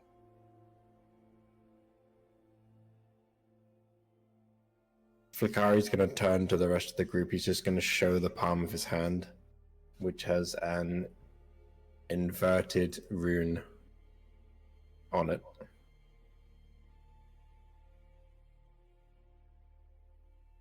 Sigvald will do the same. Yeah. Show an inverted Laugiz rune. Oh, good. I have a dagger rune. Why are you And all drawing stuff on your skin? You shouldn't do that. I have a raid hose rune, but it's inverted. Yeah. Can I No, see? I don't... Whose do you want I to don't look care. at? I I'll just want show to you see my... how it looks. If it looks like it's drawn or like I imagine it looks like it's burned into my flesh, but yeah, go ahead and take a look.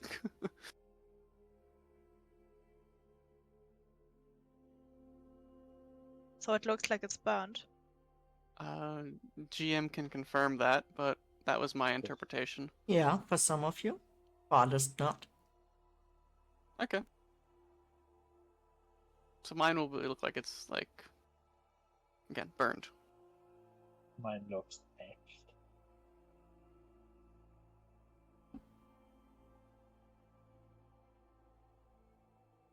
Does it hurt? Cormac pokes at it. Before you Feel more can drained. Before you can have a closer look at this and discuss this, you hear the sound of the horn from the wall. We go. Oh no. Ah, Yep. Well, I guess it'll be time for show and tell later. I think we got things to do. Cormac pulls his greatsword out. Rushes out of the house. And you hear shouting from the walls, and you see Eric coming out of his silly little hut. Silly little hut. Look, we don't judge the fact that Eric is quite comfy in a little hut. Something. It's not the size that matters. Something tiny hut. Oh, I'm looking at Flakari. So you wanted some action on the wall? Oh yes. It's getting worse by the seconds.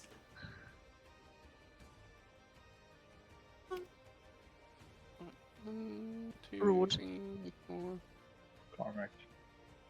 I need This is everyone to roll combo. initiative as Oh. the fucking Franks attacked the wall. Who would have guessed? The friend. It's the pre-movie. That's off. 5. So you can just put me on the bottom of that list.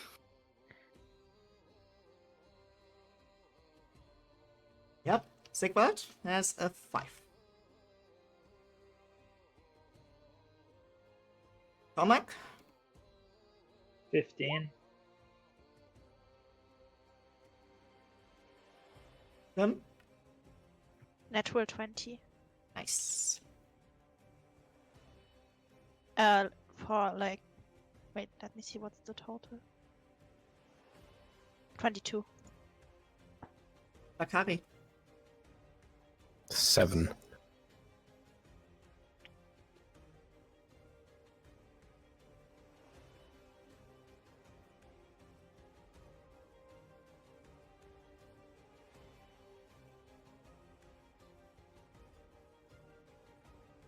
As we like hear the horn sort of like going, Flakari will see like Eric running out. Eric will say his bit, and Flakari will be like, "You go to sleep for 5 minutes," and this happens.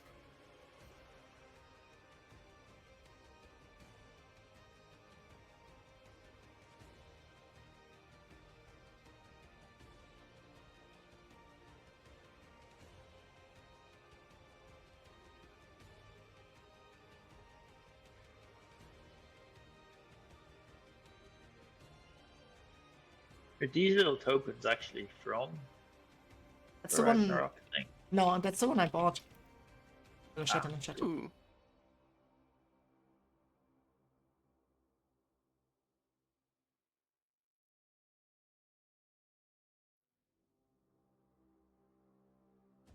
Give me a moment while I set up the tracker.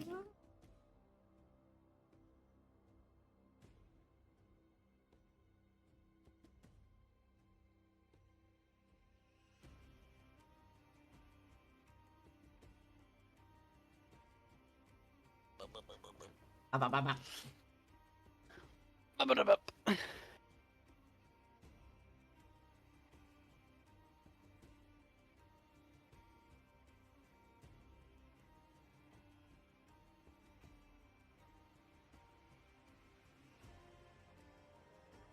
Not a good sign when the DM needs too long for the tracker.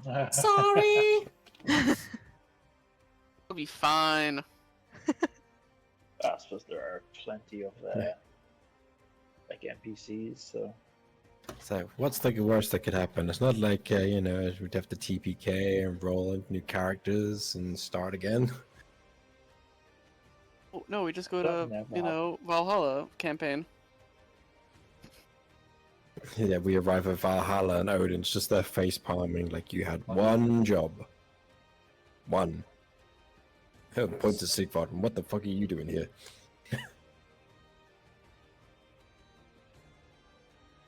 Eric, if it makes perfect sense for me to be here. Tim, you go first.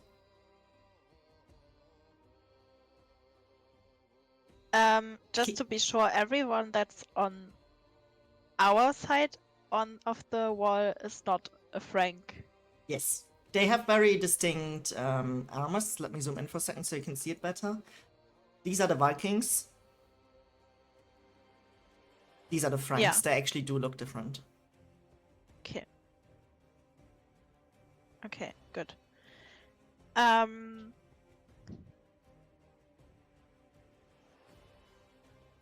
Oh, fuck. I think first thing I would do is cast mage armor on myself. Also, before I forget, inside here there's no difficult terrain because this is just mud. Okay. Oh. Yeah, so I would cast mage armor on myself and I would just walk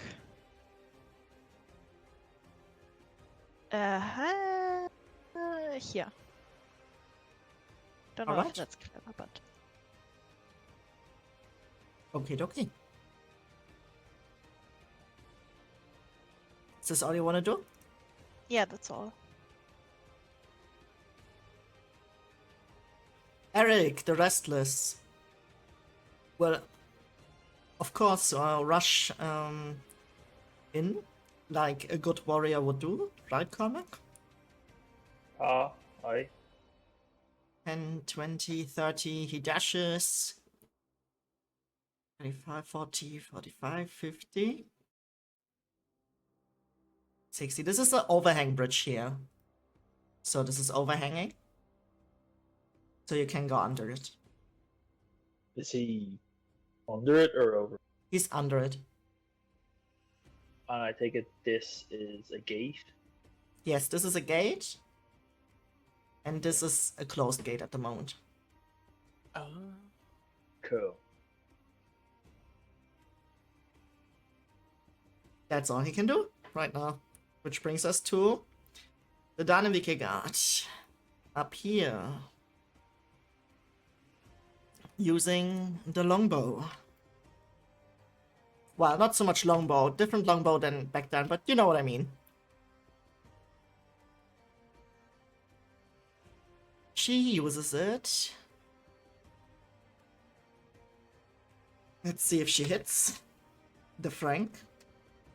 She does not. She's a bit exhausted from the recent battles and misses a shot.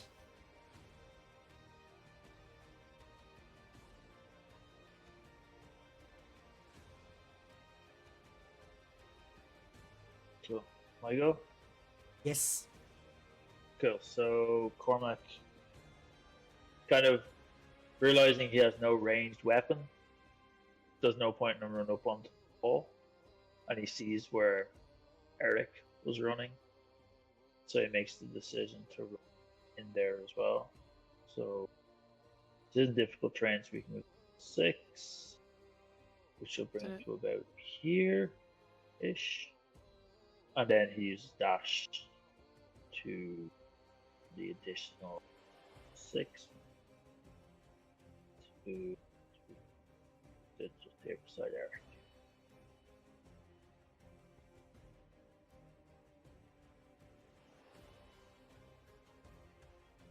And he kind of looks over at Eric and gives like a nod of kind of like we're in this together type thing. And that's the end of my turn. Alright.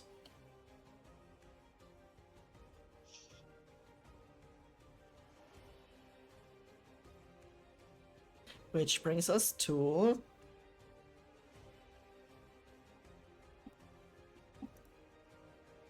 this guard over here. Ah. 5, 10, 15, 25, 30.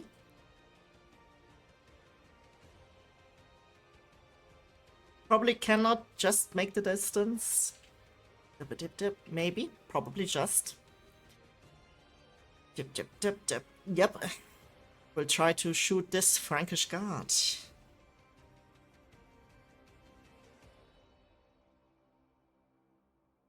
And is successful. Hooray! Yeah, one arrow lodges with 6 damage into this guard. Better than a slap in the belly with a whip. You see the arrow lodges in between the kind of like chainmail between the shoulder blade and the clavicle. And it's actually not looking that great for that guard.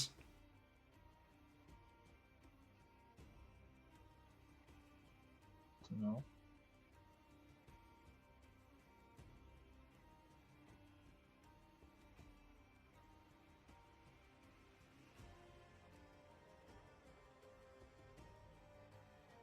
The Frank's turn. 5, 10, 15, 20, 25, 30. Right before the gate. 5, 10, 25. 5, 10, 15, 20.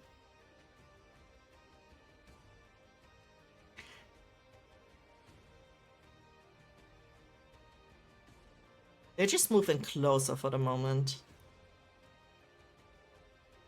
And you see that these two are building up ladders.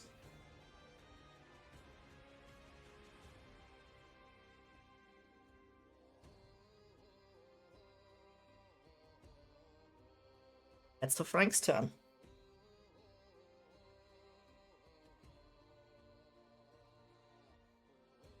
This Danevirke guard is going over here. And you see that they get their hands on a chain. You assume that it is the chain for the gate. And now it's Lakari's turn. It's my turn. Yes. Really not in the best starting position here. Okay. 5, 10, 15, 20, 30. Flakari is going to run up to here. Just inside the gate behind Eric and Cormac, just going to be like, well, no better way to start your day, I guess.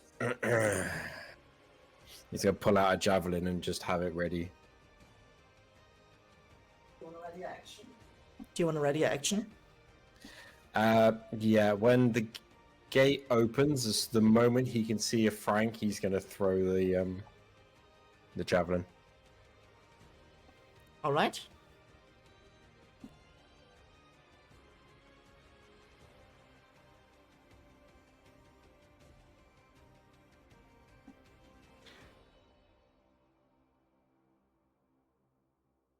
You see this Danevirke guard moves over here and she pulls on the chains as well.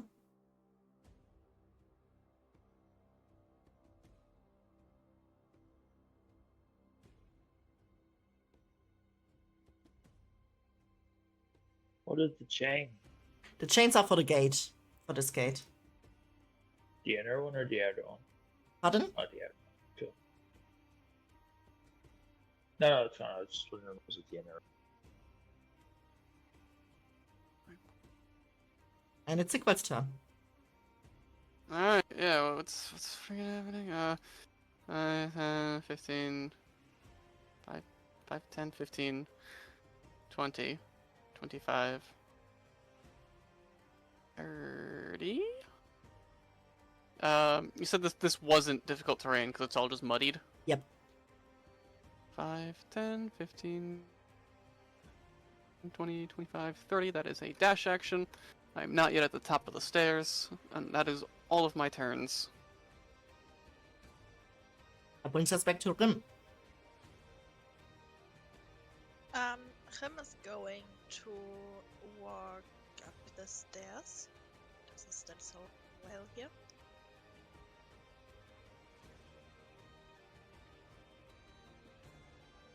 Yeah, I don't really see where.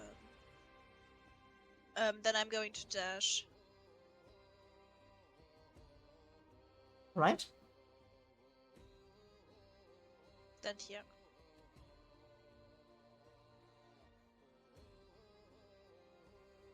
Yep, I think that's all. I should have gone up there in the last thingy, but I didn't. So, that's my turn.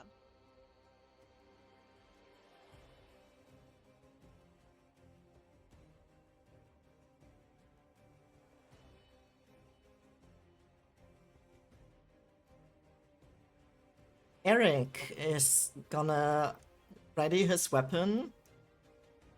Just enough. He's gonna get his axe out and he's readying it for the moment these gates open.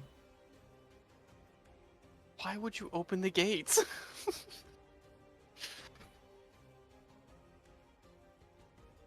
Dad. Corner pretty much do the same. So can't do. I really need to start playing players with characters with range, but Do you not have any javelins? nope. I have a great sword. So- Throw it. I've actually done that before. Take that! Fuck, my sword! That's just the excuse to go get it. Yeah, that's all I like. I ready my.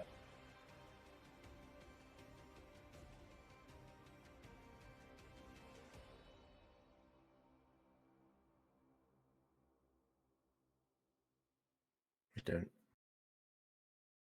Yeah.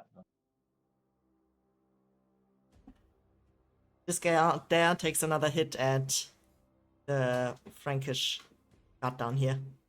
Down here? Down here. This one. Wounded.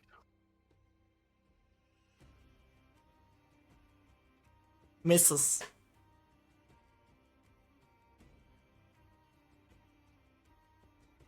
The Franks.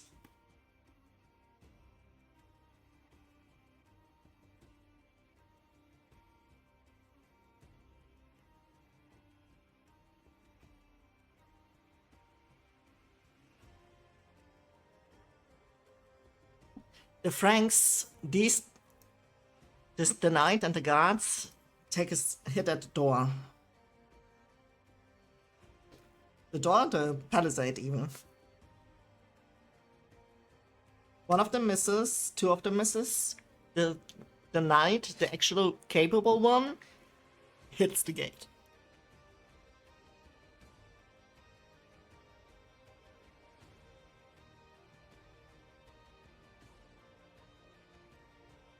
Does up.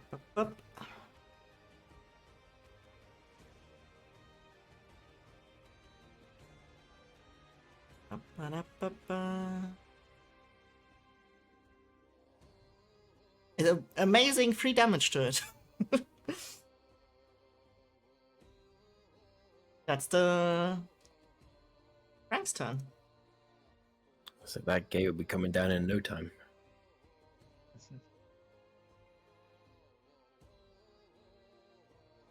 Which brings us to the Danevirke guard over here. 5, 15, 20, 25, 30. Oh wait, that was the wrong one. Never mind. This one is still pulling the ladders. Bakari. They didn't open the gate, did they? No, they didn't open the gate, no. God damn it. Wasted my action for nothing. Okay,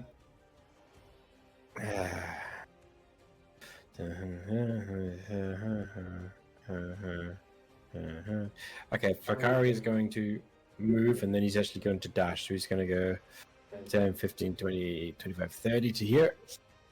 And then he's going to dash 5, 10, 15, 20, 25. There. Am I going over there? Am I going over there? Yeah, he is going to go... If I got it right there. That's his turn. Get into the high ground. Right? Flakari be like, it's over you, Franks. I have the high ground.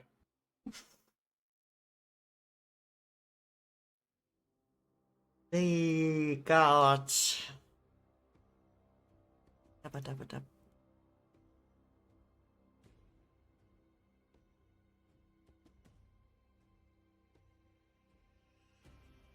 This one takes a shot at that one. It's not successful. Maybe these guards should have been sleeping more.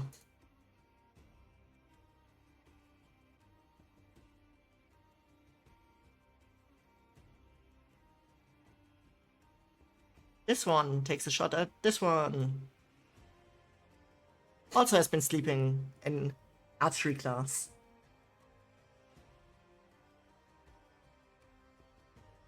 And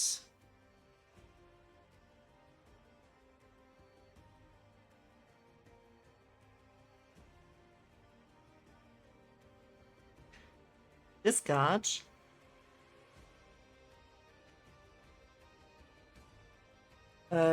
Professor Javelin gets it ready and completely with full force just tries to smack the Frankish guard. Equally not successful, also loses one of her javelins in the snow.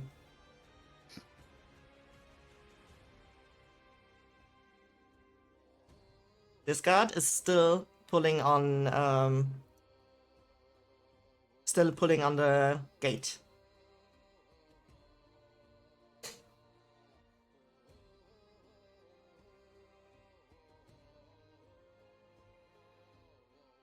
Then, Yes. Huh?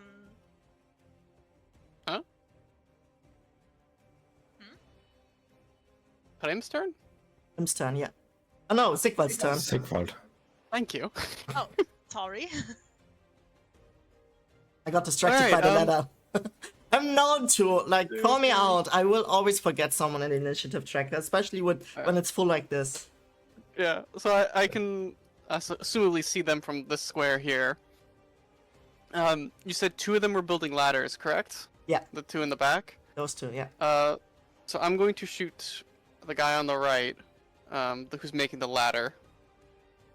I'm going to conjure a bolt of divine energy and attack him Sure. with it. Does an 18 hit? And 18 hits, yeah. For 8 points of radiant, definitely radiant, not force damage. Yeah. How does it look like? So he's again, it's like this it's a wholly green green bolt of energy that flies straight towards the guy who's assembling this ladder. Is this a kill, by the way? Is that why I'm No. Okay, so yeah, it's just again, it's just bolt of like this greenish energy, and it hits him with like a small burst of light. Okay. You see this ball of holy divine green energy seep into this guard with full force, and they're taken aback by it, and they crumble, and the ladder falls out of their hands. Yeah. At which point, I will shout to the guards next to me, "Get the ladders! Shoot the ladders!"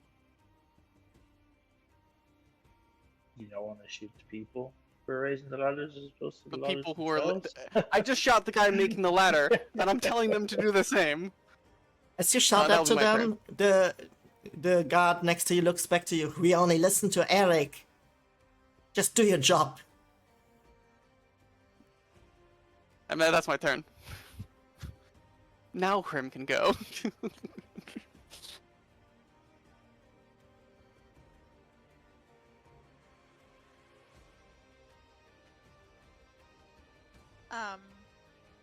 I will move. Can I move past you? Do I fit there? You can squeeze Would- past, yeah. Squeeze. I will take a little piece of snow, and throw it on this Frank. Snowball fight! Yes, and the snow will, by the time it arrives at the Frank, it will be an ice knife. Beautiful. Go for it. Yeah, and it's a natural one. It's just a snowball. By the time it arrives at the guard, it's still a snowball and a very soft one. It feels more like, you know, eating like a sorbet. Doesn't bother the guard at all. Okay, that's oh wait, no. I want to try something else. I want to use one of my or two, I think, of my sorcery points and cast another spell with my bonus action. Let me see what.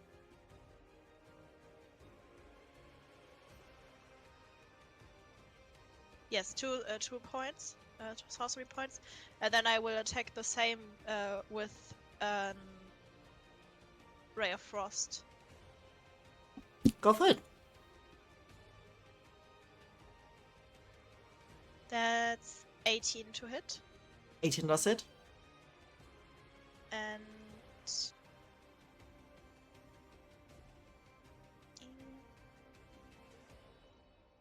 5 damage. How do you want to do this?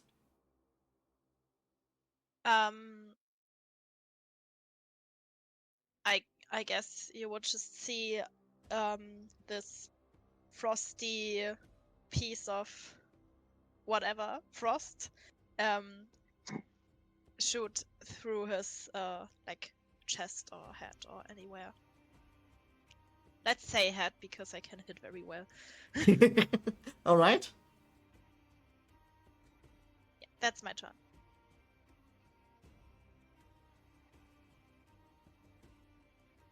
Eric is just waiting now.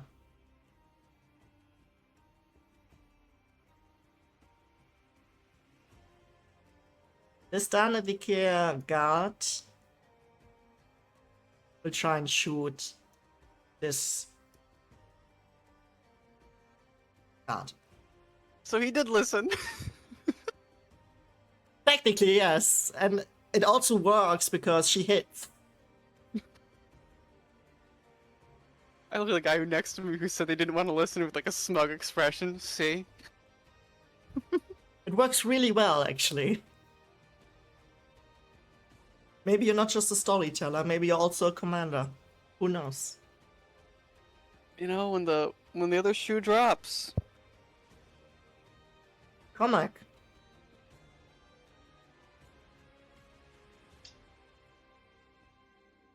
I guess I'll just stay there. You want to ready in action? Yeah, I've been we're ready in action for the game. Yeah. Sure.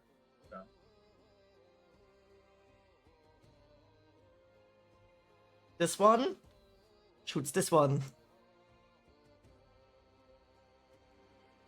Needs to go back to archery school.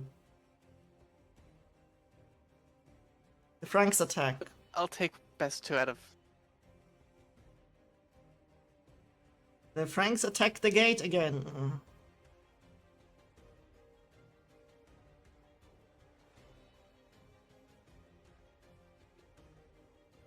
One of them has a natural 20, and the other one succeeded, the third one did not.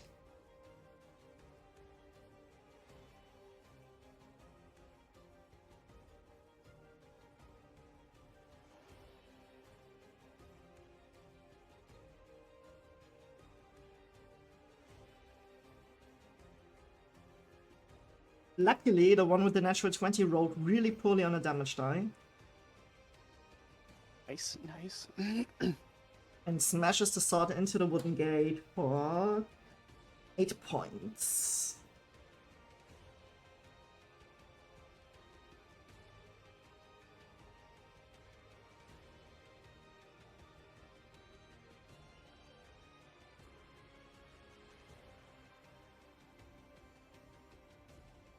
The other one, it's not quite successful and it just hits the just doesn't quite, it doesn't just quite connect the way it should. But the last one also damages the gate for 2 points. Gate is splintering. Still standing though. In the back you see this man with the robes. And you see that he mutters some words under his breath. You can't quite make it out what it is that he's muttering. It is unfamiliar to you.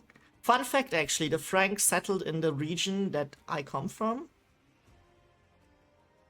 And you see this divine eminence as the priest casts guiding bolt on Rim.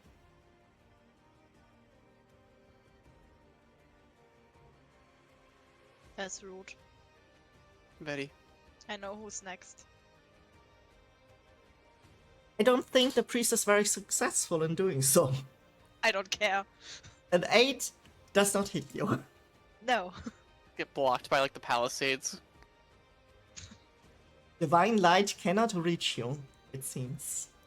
Now, is it divine like Sigvald divine? That is for you to find out. This guard over here replaces this guard and uses his action to pick up the ladder. Oh, because that went so well for the last guy. Right? Just shoves out the corpse out the way and then just picks up the ladder.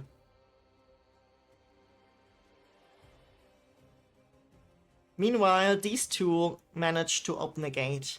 Just a smidge enough for Cormac and Eric to get out.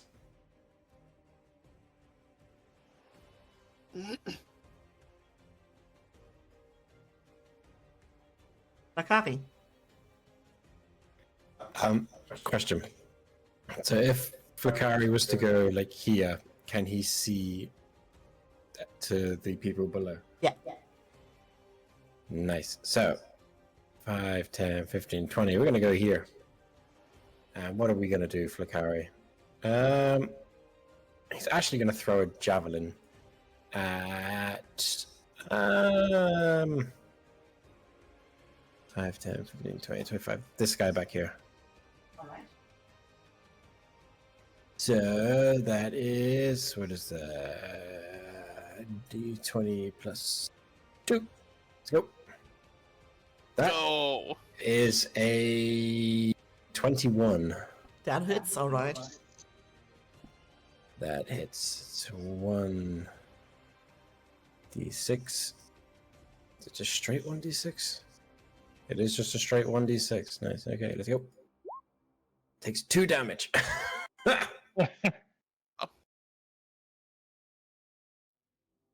Well, it's something, I guess. Might be enough. I think that guy got hurt before.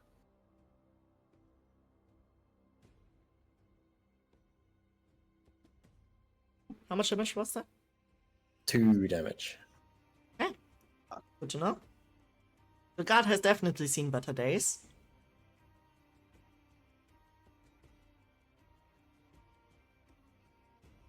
That's my turn, and that was apparently my only javelin. The Danevirke guard over here will help you in your endeavor. Maybe this time he's inspired by you to be successful. Who knows? No, Yeah, they're not inspired to be successful. the other one got inspired by me. Yeah, apparently you can Telltales, very good. Maybe you should become a paladin. You know, Sigvald, Sky. maybe it's that divinely green energy you have in you. Yeah. Yeah.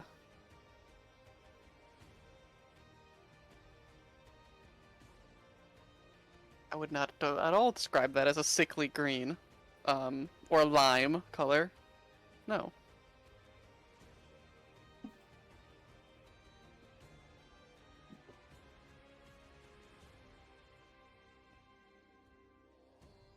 Is it a guard 2?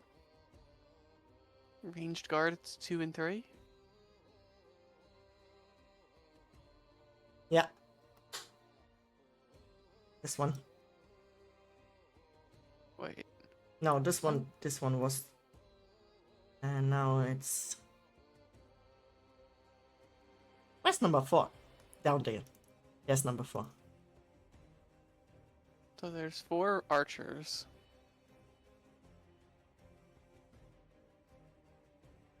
5, 10, 15, 20, 25, 30.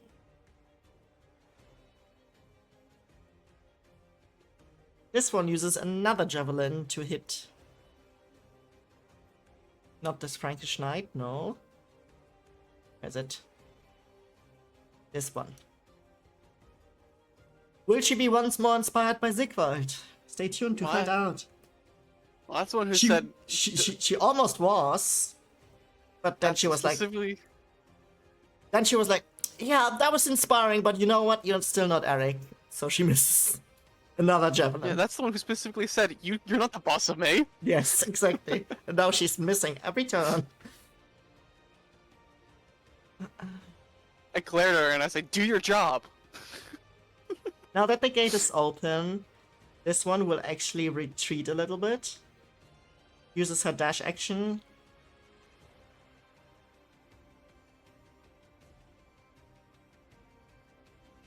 Five, 10, 15, 20, 25.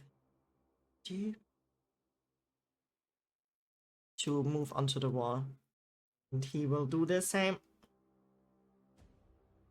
And join the battle. On the front. So not the same, but similar. Sigvald, this time I will not forget you. Random question. How tall is the wall? How tall is the wall? Do you want to drop that from it? I'm thinking about it. Not now, but I that is in my wheelhouse of things I want to do. But for now, I am just going to shoot the wounded left guard who's holding the ladder. It varies in height depending on section, Okay. because it was built throughout different centuries, but I would say, since this is the Viking Age section, it is 5 to 6 meters, so 16 to 20 feet. I would say for easiness sake, let's use 20 feet. Okay. So that would be a 16 to hit again, left upper guard. 16 to hit. So no wrestling moves from you. Not yet. 16 to Climb hit. down the ladder as they're climbing up. True, you could just kick them like the rats, you know. Well, I don't want them to get up here. 16 does not hit. Oh, wait. Does not hit. Wait. 16 just hits. Just hits. Okay. Okay. That's 5 points of force, radiant damage. This one you said, right? Yeah, that one. Yeah. How do you want to do this? So yeah, this guy's, again, he's assembling his ladder, and I imagine he was just hit by the other arrows. He kind of looks over at him. At the same time, I shoot my bolt out, and again, shoot him right in the back, and he falls down dead. And again, I look at the javelin throwers that are criticizing me this whole time, and I say, do your job and hit them! They're kind of like As I try sheepishly to looking inspire at them. you. Inspiring by intimidation with divine energy. Divine lime, Yes, divine. lime energy. Yeah. That will be my turn. Okay.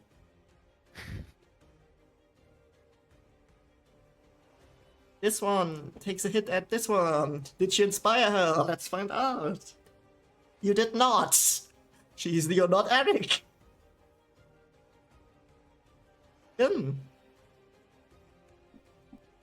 Yes.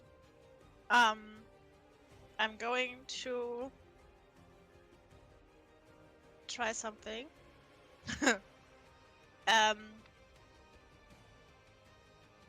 So again, I take a little bit of snow, and I'm trying to throw it on the Pumpkinhead priest. Looks The like a pumpkin to Pumpkinhead me. priest. Sure, go for it. And I'm trying to cast Snillock's Snowball Swarm. Huh? So that would be a 5-foot radius Sphere? from the priest. I don't really know. So like, yes, I reckon. Yeah, I think it's a. I imagine it'd be like that. it would be a sphere, but I think it's Sphere? yes. Yes. I mean, could you do that? I don't know. I don't know where it snaps to. But Yeah. That should be fine. 1 square is 5 feet. And everyone in this radius has to make a dex saving throw.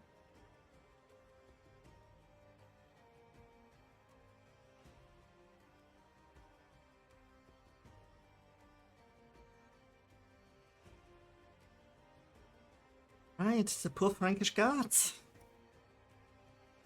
and Mr. Pumpkinhead. And Mr. Pumpkinhead, yeah. What's your DC?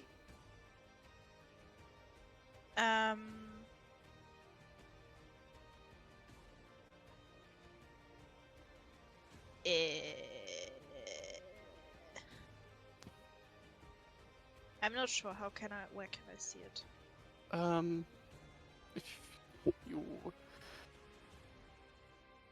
If you're looking at D&D Beyond and go to your spells, there's a modifier, spell attack, and save DC at the top of the little box. 14. The priest saves, one of the guards saves, and one of the guards failed. Ooh. Okay, so everyone, the priest saves. Yes. Okay, so he takes half damage. That would be math.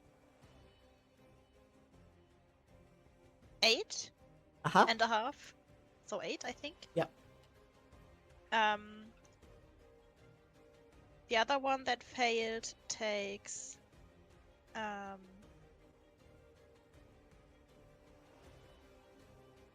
10 damage.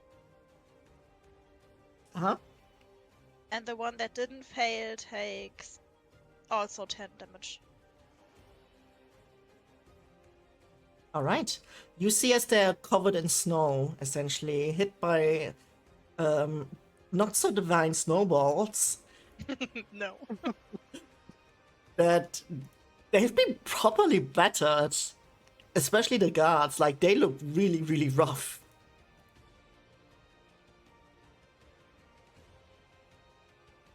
Yeah, I think I should step back a little.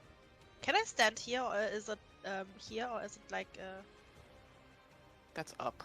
That's up here. Okay, so I'm staying here. Uh-huh. And that's my turn. Eric uses his might and just pushes like through the little what do you call it? Oh, it's not a hole, opening, thank you. And you see that he uses his longsword to attack the Frankish knight here.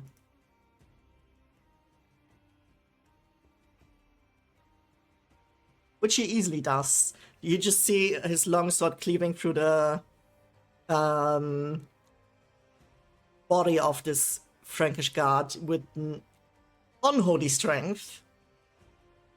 as Eric hits him with 4. Let's see.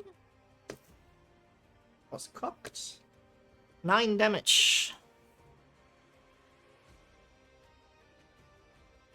And you see that Eric just pulls the sword down through the body, and you get a different sense of restless Eric.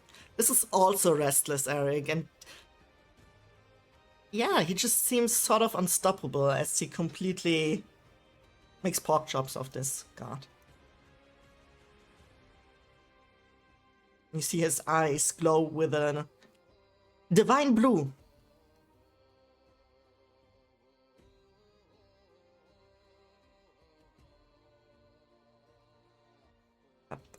Oh, I guess Cormac sees it because the rest of us are too far away. Yep. Oh, he's dead.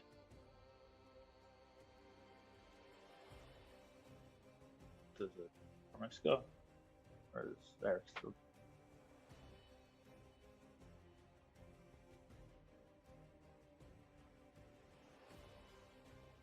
This one takes a hit at this one. Will she be inspired by Sigvald? Let's know. Let's find out. She is not inspired by Sigvald. They just like, yeah, you distracted them, Sigvald. I'm sorry to break it to you like that, but yeah, they just got completely confused, and at least they're like not like shooting arrows at each other, but it's not going anywhere. Alright, I know what to do next.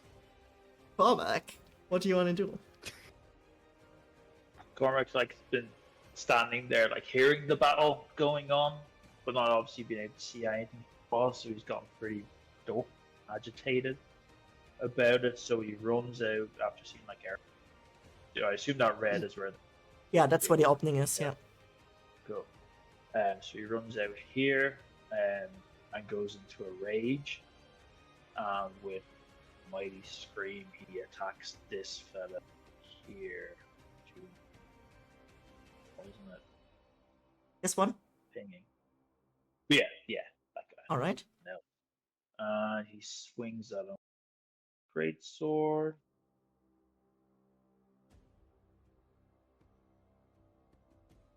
Oh no, this went D&D Beyond. Super slow.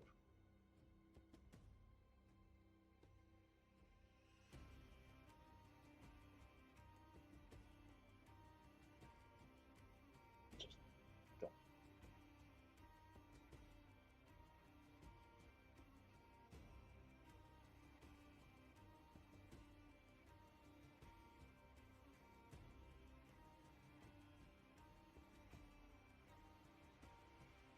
For a 23. Yep, that hits. Cool. How do you roll in roll 20? Maybe that was. In roll 20, on the left where you've got the toolbar, on the Yeah. bottom there's a dice. So you click on that, and then there's a advanced roller, which then brings up more options. Alternatively, if you just open your character sheet, you can just click on, like, I have all my weapons in my character sheet, so I can just click on them and it rolls for me. Yeah, like I'm doing that in roll and D&D Beyond. It's just it takes a long time. I don't have it in roll 20. Oh. It's like I'm working off a laptop at the moment. Supposed to Yeah. see Advanced the roll. roller then is probably your best bet. Fair. Actually, use the I advanced roller. did end up just clicking it in D&D Beyond, but it's done. What? 10 damage?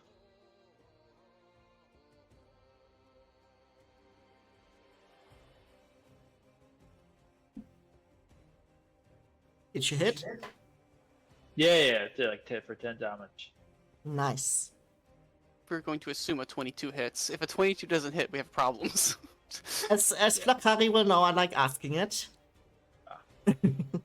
Yeah, these gods have seen better days, definitely. Some are questioning their life choices. Mm-hmm. Cool, so he's not dead. No.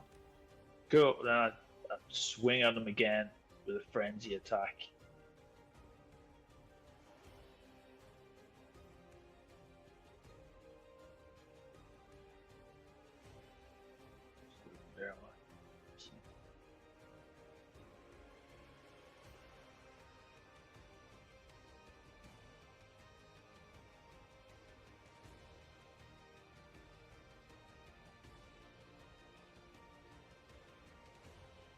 Yeah. So.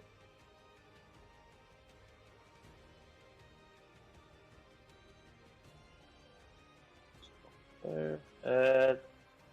And 22. Yeah? Easy peasy.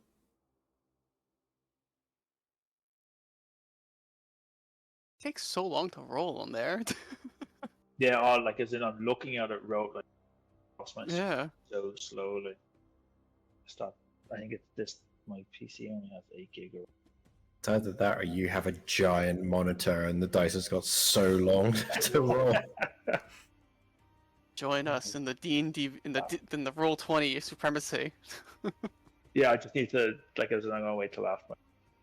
Try to figure it out.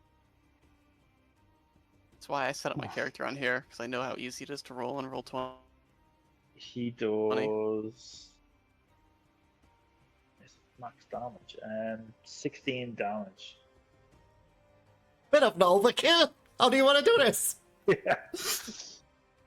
I just like full on splits him down like diagonally down from like shoulder down to like half his leg as well.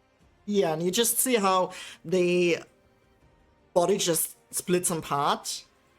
Like a toast that you cut. Yeah. Yeah.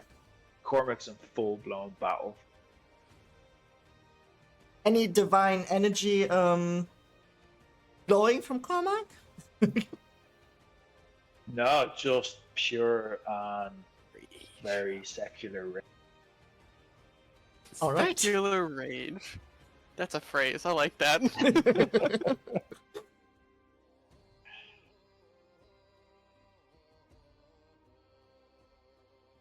Yeah, but that's my turn. All right. 5. We're going over to this Danevirke guard over here. 5, 10, 15, 20, 25, 30. It's gonna have a shot at this one. Will they be successful? They will not be. Everyone is just too distracted by whatever Sigvald is kerfuffling about.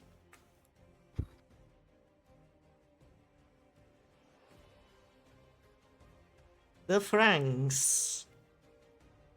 This one is gonna attack Eric.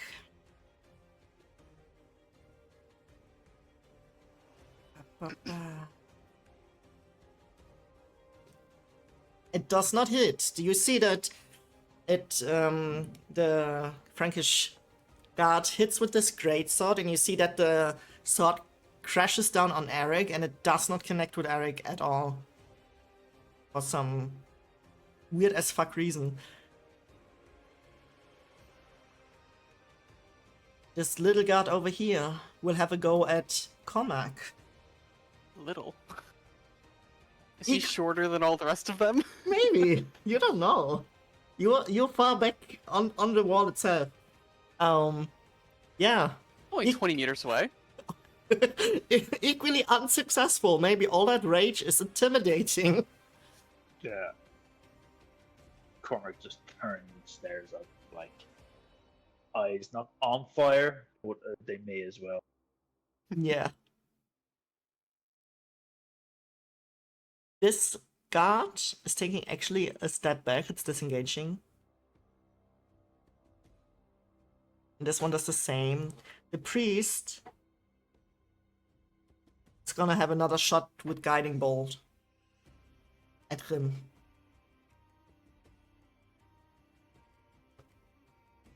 Equally unsuccessful. So maybe Sigvald is distracting just everyone, not Everybody. just not just the guards on your side, but also the enemies. Mhm. Which is wonderfully in character for Sigvald. Yeah. You know what's happening? All of them have just seen Sigvald be like, my divine green energy, and everyone's now like, the fuck? Feel my holy might, he says, as the actual holy spells go flying the other direction. Like, everyone else is just like, did he just call that holy? And nobody can concentrate anymore because they're so confused. I'm also literally like screaming at the guards next to me, like, what are you doing? What are they doing indeed?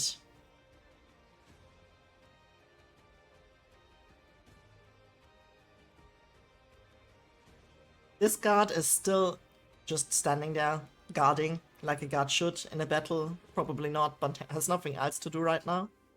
Flakari. Falcari, really quickly, he's gonna leave his high ground position because after only realizing he has one javelin and can't do anything anymore, he needs to get onto the low ground. How far is the jump from here to the floor? 20 feet. 20 feet or 20 meters? 20 feet probably. 20 meters. 20 meters. No, wait. What did we say? 20 meters, holy! We said 20 feet. The I DM said 20 meters, but 20 it's 20 feet. feet. No, don't confuse me like that again. You did it before. I remember from the many sessions that I played with you that we always fuck this up, but 5 to 6 meters, so 16 to 20 feet. 20 feet. Imagine it's 20 meters. Falcari jumps down, gets flung up into the air, and then comes down again. Like, whoo!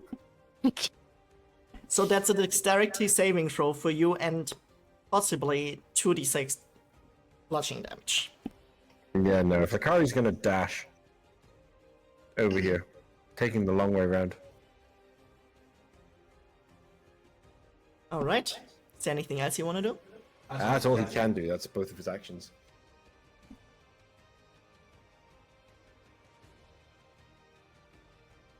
Falcari being ever so helpful in this fight, just so you know. I don't. I think Flakari is more helpful than any of the guards on the wall. So, I've done 2 damage. more than most of the guards. Yeah, especially the one that's standing next to me. You just keep talking to them. You're just really distracted. It's like, don't distract me. I'm trying to take a shot. Sigvald, what? He is trying to take a shot though. And he has a natural 20 this time, shooting at the priest. How can I Well, distract you when you're that terrible? What are you doing? he's gonna hit the priest for 10 damage. All this distracting did not distract him.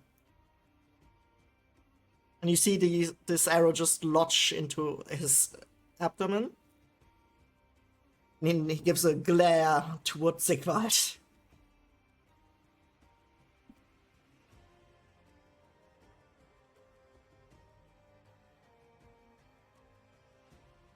He even understands me? Am I not speaking Viking? I don't know if Danish would be appropriate here. I guess I am speaking common, as it were. Whatever that would be. This one over here will try and walk over here, 5, 10, 15, to have a better chance at throwing her javelin if she's a little bit out of earshot from Sigvald. Oh no, I'm full-blown, like, shouting. She's equally unsuccessful. She's questioning her life choices at this point. Maybe she should become a farmer. I would have rather a farmer on the wall! Sigvald's just there like, how often do I have to tell you? Stick them with the pointy end! And you begin to wonder if this is what the guards that you hear during the night, Flakari, is if that's the reason why they talked about it like that. I mean, it would make a lot of sense considering what Falcari is witnessing here. I think they've just done more damage to the floor than they have anything else. We are down here. 5, 10, 15, 20, 25, 30, 35. Uh-oh, we're getting into earshot from Sigvald. 35, Oh good, another one! 45, Maybe this will 50. hit something! 50. Right next to me.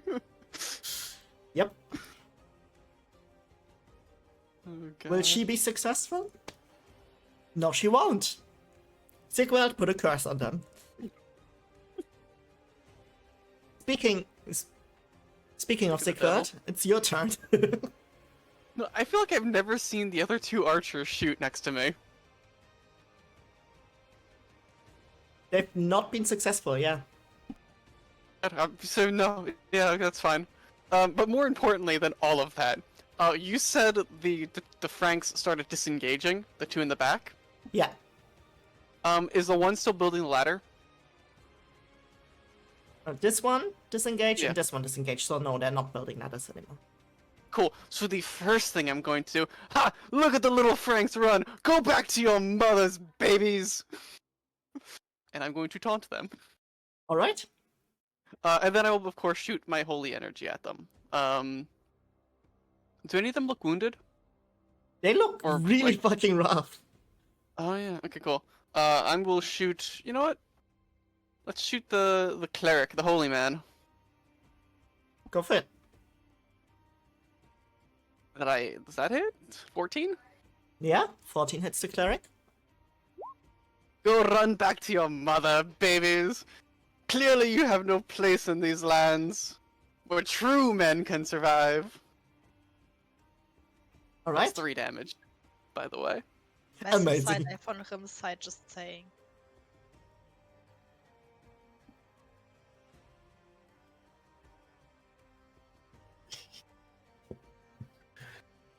That is my turn, by the way. Okay. By giving my allies a moment away from him yelling at them, he is now yelling at the enemies. Oh god. Something something, your mother smells of a small rodent, and your father smells of wild forage. 5, 10, 15, 20. Not successful. The guards will remember this day as the day the divine cleric cursed them. Good. Rim is having a serious moment of thinking about throwing another snowball in Sigvald's face. Then decides to throw it at the cleric. And I'm going to cast Ray of Frost. And that's 17 to hit. That's hitting, for sure. And now I lost my die. Where is it? Here's it. That's 3 damage. Okay.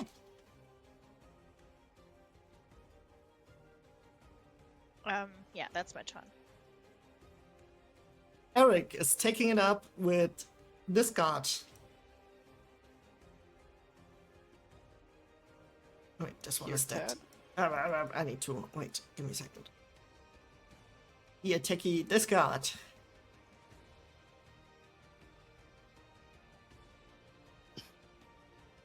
Let's see if Eric is successful. But Eric and his longsword are not successful. They spend too much. How do I put this? It's not rage. Fury. Thank you, fury. The last time. Did you just see that? Point missing.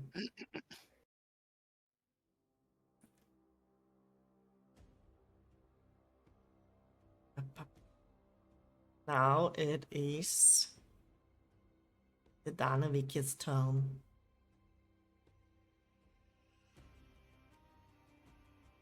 Danevirke or the Franks? The Danevirke. Which one? Which one of the failures is taking their turn? This failure. At the priest. Not successful. Cormac.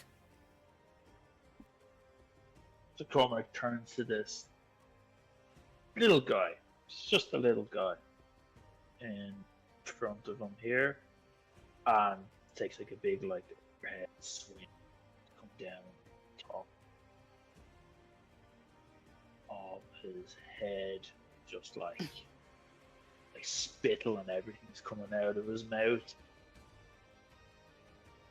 He attacks for a.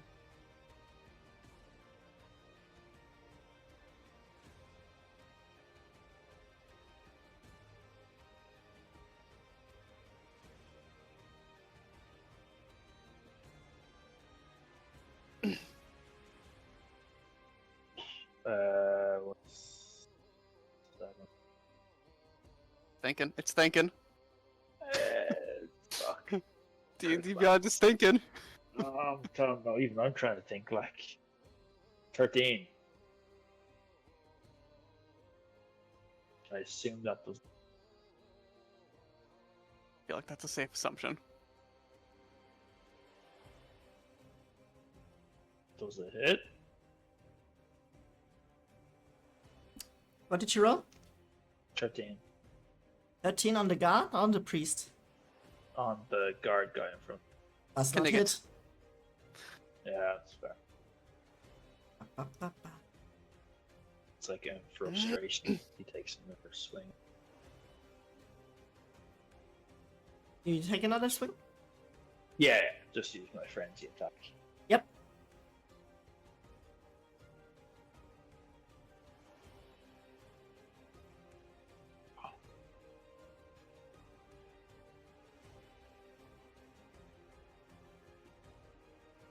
For 21. Yeah, that hits. Easy.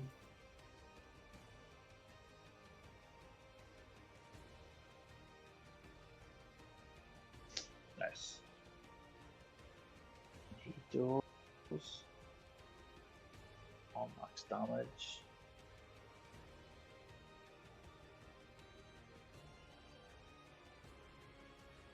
That'll be enough stuff. 14 damage. How do you want to do this? Oh, it kills him. With 14 damage you do, yeah. Okay, cool. It just splits him straight down the middle. Like, kind of cutting him in half. He was coming down with like overhand swing to the head. It's not much that like bothers you, but if you're bothered, you're going full in. Yeah. Cormac's just like covered in blood and stuff like that, and he just like lets it be a big scream. Maybe just holding this great sword in one hand at this stage, One hand holding the great sword, you're just raised up. And he just screams out a challenge. The 3 lads in front. Alright, is that your turn? Yeah, that's my turn. We're going over to this guard over here. Who will have a hit at the this guard. And is actually successful for once. Maybe that charm that Sigvald did is slowly wearing off. Successful this whole time, hasn't they? As you Haven't see, I think maybe this one was one of the few that actually was a little bit successful. I'm not sure at this point That anymore. was. But you I see think that, that was. you see this arrow fly past, and you see it lock just in the right moment in the visor of the helmet as it pierces through the eye. And this guy falls down. Dead.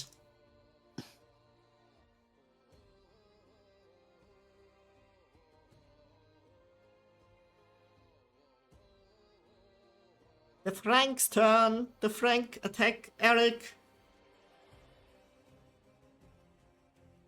is actually connecting this time. So Eric gets hit.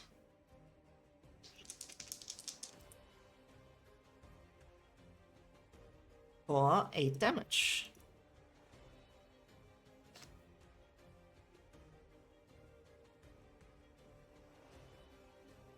As you see this great sword go into his body.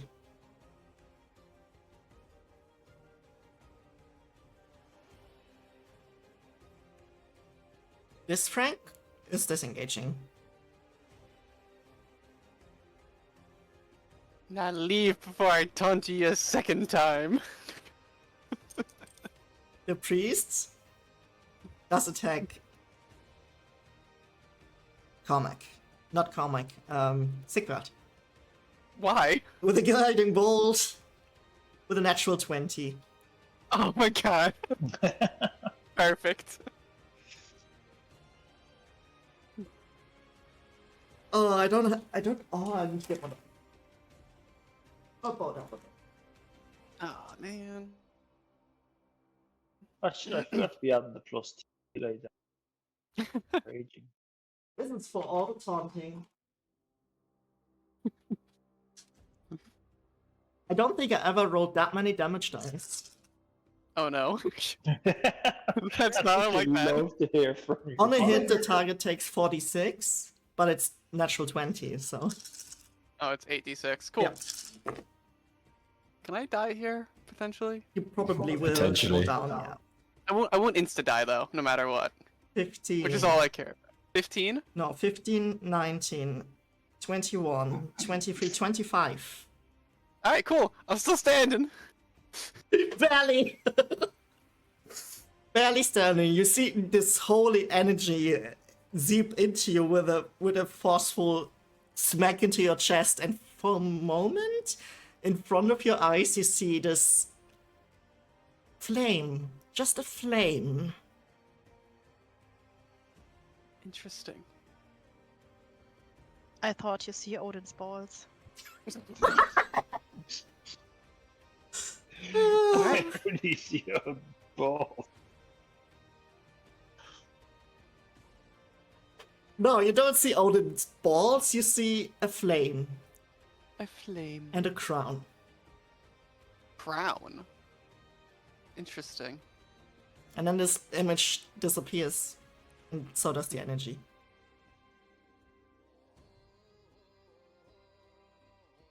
Alright. Da-ba-da-ba-da. Where are all my useless guards?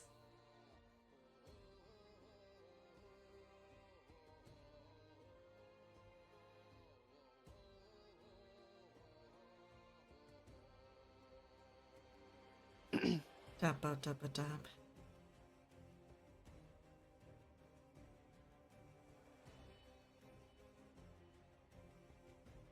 There it is. Still can't do anything because some boys are still blocking the gate. So, Flakari. I have the same issue with people blocking the gate, but still, 5, 10, 15, 20, 25, 30. We're gonna run up here. Can I see the priest between everybody?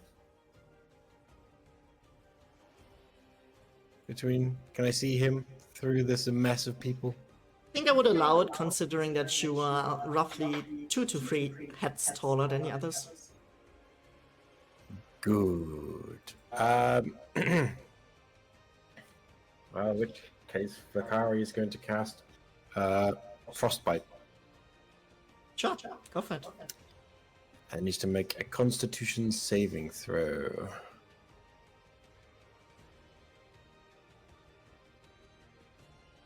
$14. Fuck, he saves. And Tiger must make a save.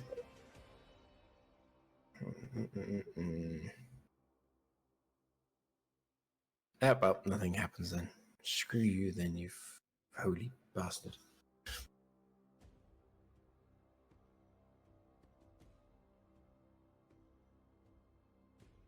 Will the Danevirke have more luck this time? No, they won't. I feel like this is becoming a running joke. Because I rolled for 4 fucking guards and all of them failed their fucking hits. Sigvald. That's bad. That's really Well, bad. Get up. They're all probably- intimidated by your might.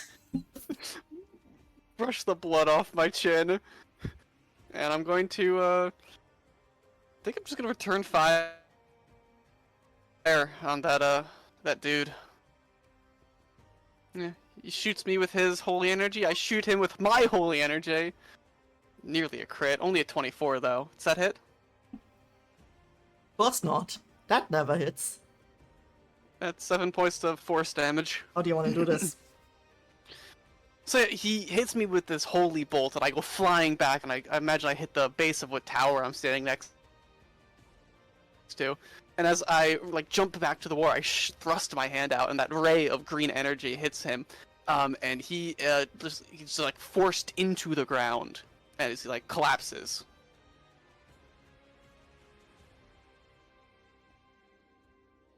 All right. In an expression of almost pure rage. Very similar to the barbarian who serves under me. And then I glare at all the guards. That's how you do it! Blech. You see this one Frankish guard over here look at you very, very frightened. That'll be my turn.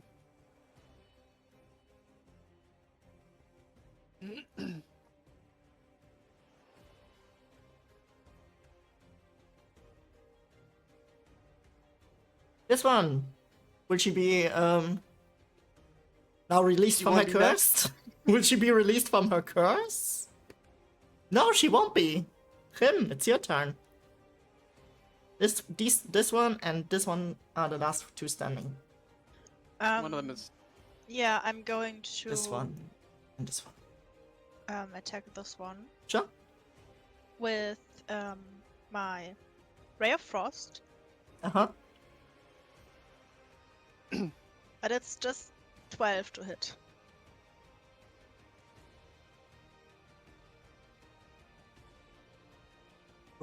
Boop, boop. 12 does not hit. Yeah, well, that's my turn then. I'm sorry. Eric! Coming through! I'm Eric. surrounded by idiots. Wow, Ilu.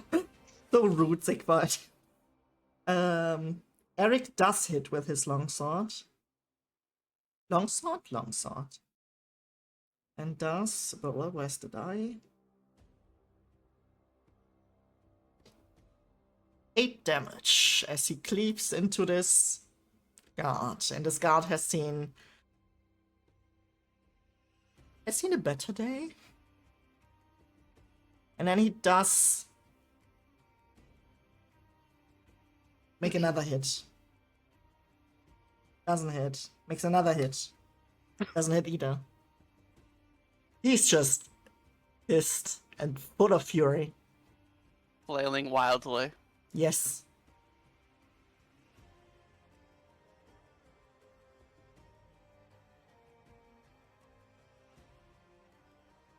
This one is still not freed from her curse. Sigvald, what did you do? I think everyone is just so terrified of me that they're not paying attention to the battle anymore. They're just making sure I'm not about to kill them. Apparently. Cormac, what do you want to do about this? So Cormac, like, still in a rage, kind of sees this guy up here, far away, and he just starts sprinting at him, and boom, Ruby tackles him to the ground. Oink. So it's supposed to like grapple him. Yep. So the target must succeed a strength. On a strength or dexterity, it chooses saving throw. DC 8 plus my proficiency bonus plus strength. So where's my proficiency? Do they change how grapples work? That's just what it says here. And the Mega, so what's a plus? 8 plus 5? 12. 12, yes. 13. You have to survive. 13. You have to succeed on a strength or dexterity.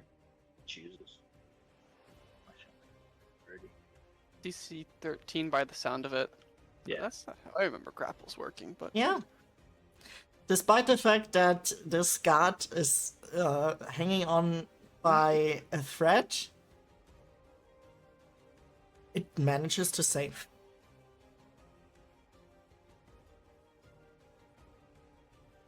Okay.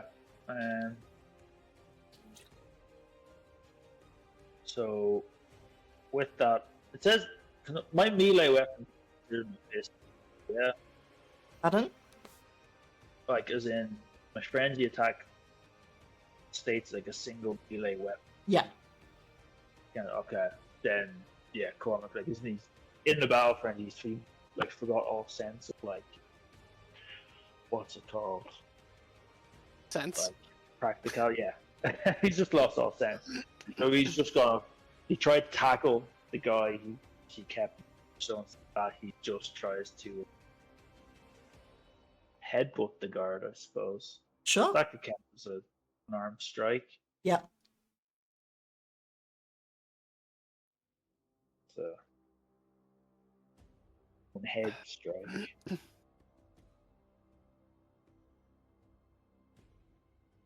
Hit him.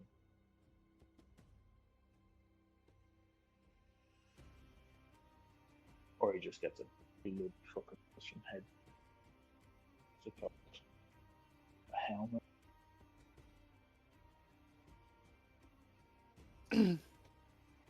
So 17. 17 does hit, yeah. Nice. And I think it's just a I think it's just 1 damage plus strength. 1 damage plus my strength bludgeoning damage, which is +4. But then, do I get to add the plus? It doesn't Strength matter weapon? because Yeah. it doesn't matter because you crack your head so forcefully onto this helmet that the helmet cracks back into the nose and the jawbones of the guard, and it just gives him the rest and just flops onto the floor.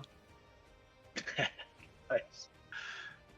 Yeah, Cormac like has cuts and stuff on his face now. How you're so stubborn that you came out of this unscathed, nobody knows, but I guess this is frenzy for you. Yeah. It turns out somebody can win a head. Yeah, you just won a headbutt contest big times. Yeah, that's not quite how I wanted to do it, but it's still nice. It's I imagine the you- Berserker way. Yeah. Like I did want to just pummel him while he was around. I suppose a headbutt to a man still standing. Cool. Considering I don't have a helm. Feel pretty impressive. But yeah, like that is my turn.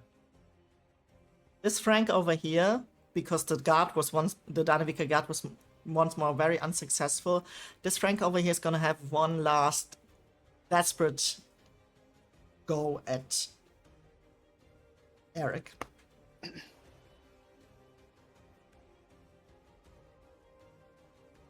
It's not successful.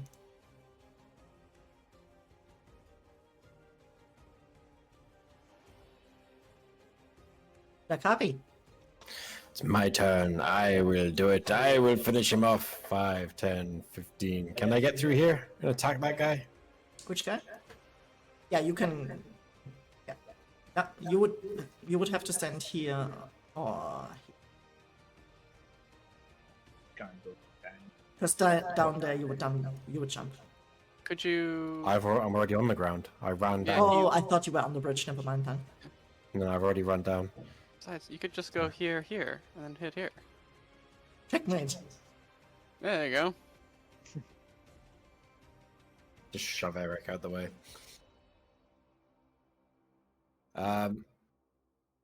Flakari is going to use Primal Savagery. Right. Ooh. And he has to roll an attack. You got this. 1d20 plus 5. Let's go. It's a Please. 22 to hit. Yeah, that hits. Oh, where'd he go? Bring the window back. And he does 1d10 poison damage. 7 poison damage. How do you want to do this? So Flakari will literally just run out through the gate after all he's done this entire fight is run up to the gate, run down, or run up to the gate, run up to the wall, run back down from the wall, run out the gate. So he's done a lot of running. He's annoyed at this point. And as he runs out, you literally just Eric would just see like Flakari's fingers almost turn into sharp spikes as the fingernails on his hand sharpen, and he just plunges his hand through this guy's abdomen and out the other side, and then just rips it back through. And he looks at his hand again and goes, it's effective, but it's messy. It is very messy as you tear into this guard, and this long-ass battle is for you finally over. Well done, everyone. Well done. Everyone except the fucking guard that was supposed to help you. We'll deal with them later. Yeah, maybe they will become your new adversaries. Who knows? Servants, I would say. Maybe also that. You successfully diminished the Franks a little bit. Maybe a little bit more. We should have let one run so they could have told the others. Ah, maybe you should have. Maybe they will find out, because these people are not coming back. Eric turns around to you. Maybe I should hire you as the guard. You're certainly more capable. I hope the others arrive soon. These farmhands and wild children here.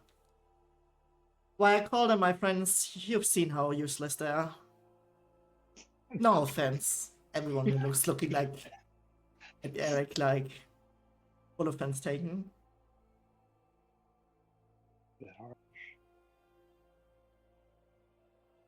Fakari kind of just walks up to Eric, puts his bloodied hand on his shoulder. It's just like, well, you can always count on us if you need help. Just like rubs his hand down his back and then just leaves. Cleans the hand off on him.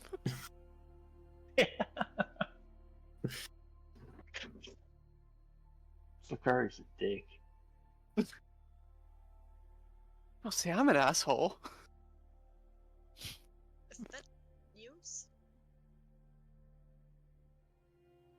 Not really. Well, let's collect this loot, shall we?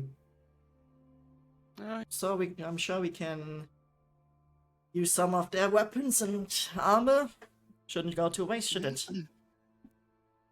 Of course not. Do you want us to roll anything to find loot on them, or D8s. 8? D8s. How many D8s? One. And what? One each? Yep, 1 D8 per person. I got an 8. I got a 1! I got a 6. Oh god.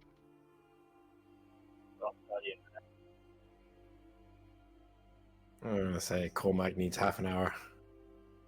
He's still going to town on this garden. So I'm just headbutt. Like that scene of Vikings.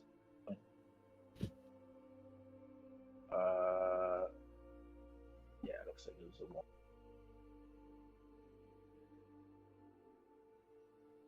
Yeah. I go just left to right. Comic, what did you get? 1. What did you roll? The 1. What did you roll for loot? A 1. A 1. Okay, I didn't hear that. He said it 3 times. I didn't process that at all. Yeah, the warrior you are. I started to think you were like hearing me as well. Cormac is just like, oh, I think what Viv was hearing is like, I want. Yes. yes.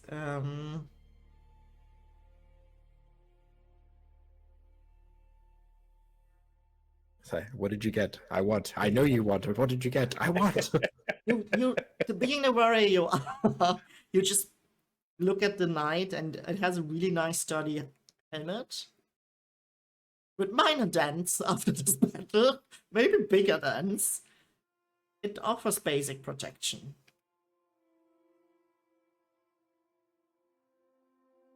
Cool. Dakami. I got a 6.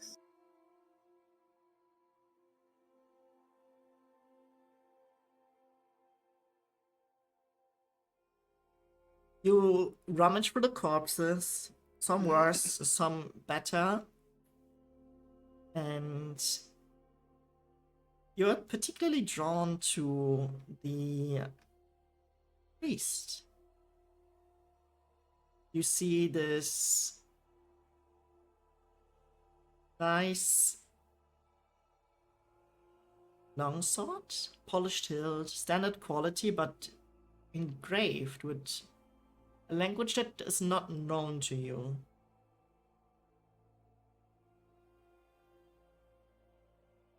You're not quite sure if this is of any use to you, but it could well be worth some money. Flakari like takes the sword, looks at it, and as he's just walking off, is like, a sword inscribed with gibberish. Could be worth something. He does immediately though check his hands just to make sure no new things appear, and then walks off.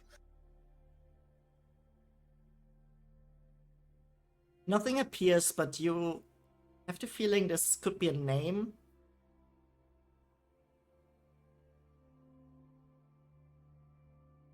Done.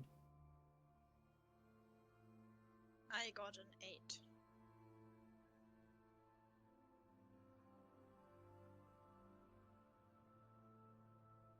You find a small bone fragment wrapped in a piece of cloth. Seems holy, and it may have spiritual significance. Maybe it can be used as a bargaining chip with a religious group. Could be used as what? A bargaining chip with a religious group. Ah.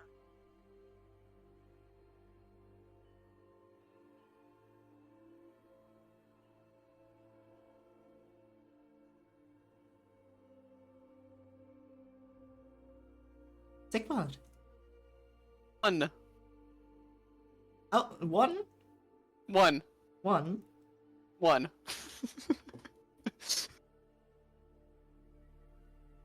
The number 1. You also rummage through these corpses and minced meats, and you find a small polished crystal. You're not quite sure what it can be used for yet, but it glows faintly as you pretty. touch it. Glowy crystal.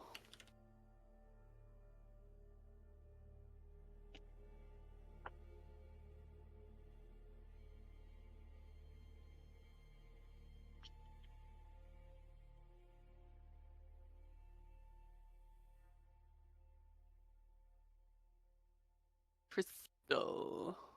Eric looks at you. I'm really fucking hungry now. Stretches, bones crack in every corner of his body.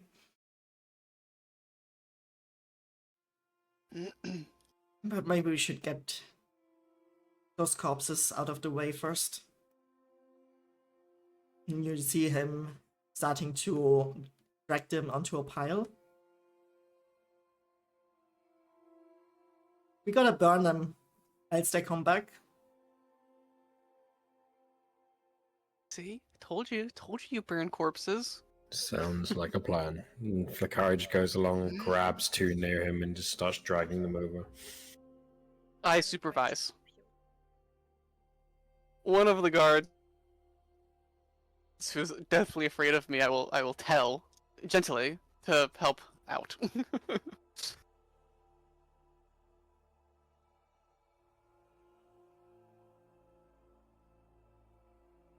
The guard next to you, who was mildly afraid of you,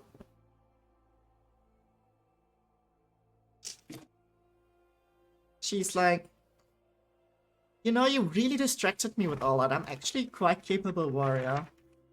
Oh, sure. I'm sure. I'm sure you are. Looks at and how many times did you hit anyone? By the way, just asking for a friend. I don't think that Eric would even allow me to be here if I would be as useless as I would have. Ah. She walks off.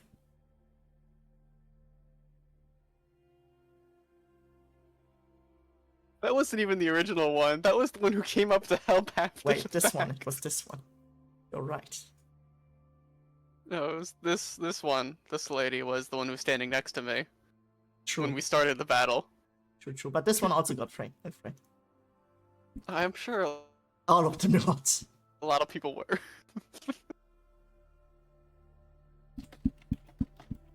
Promise, I'm actually good at fighting. Yeah, sure. Sigvald, you know that you need to debuff your enemies, not your allies. If they can't handle a Does little have bit a of point. encouragement, no.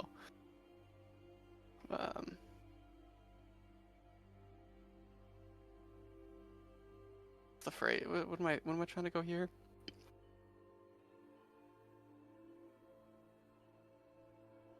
They wouldn't have needed to be afraid if they simply did their job with some measure of competence.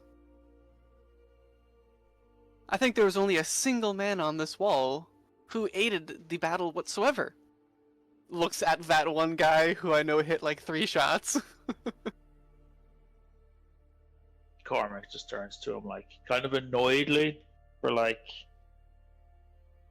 being a troll and stuff like that. But like they're just artisans and farmhands. Don't expect them to be warriors. Well, clearly I will measure my expectations next time.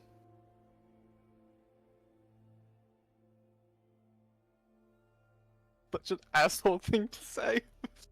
Eric looks at you. Whatever they are, they're still my friends, and they're still Danevirke guard. So you should be a bit more respectful. Of course, take no offense, as you like to say.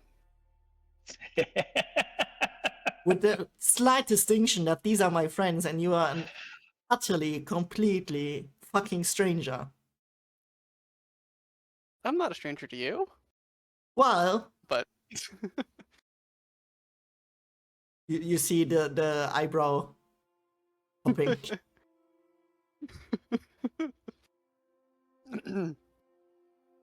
If you would like to duel this out in a one-on-one, we can do that. But let's get rid of the fucking corpses first, because I don't want to see any more fucking Droggers on this wall.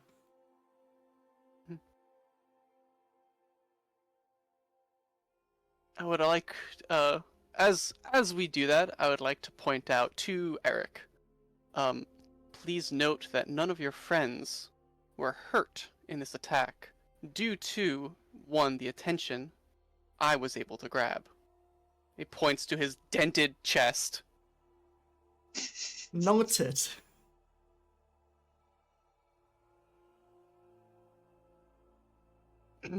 Now, on that hand, I actually really need to oh, this really hurts.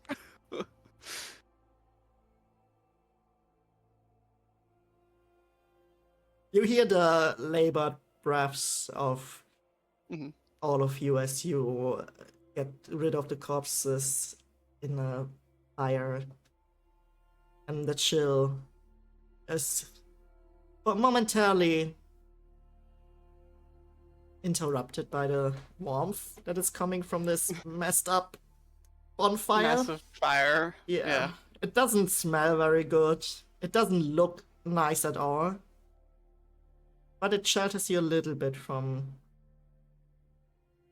the approaching winter. And just as you process what just happened,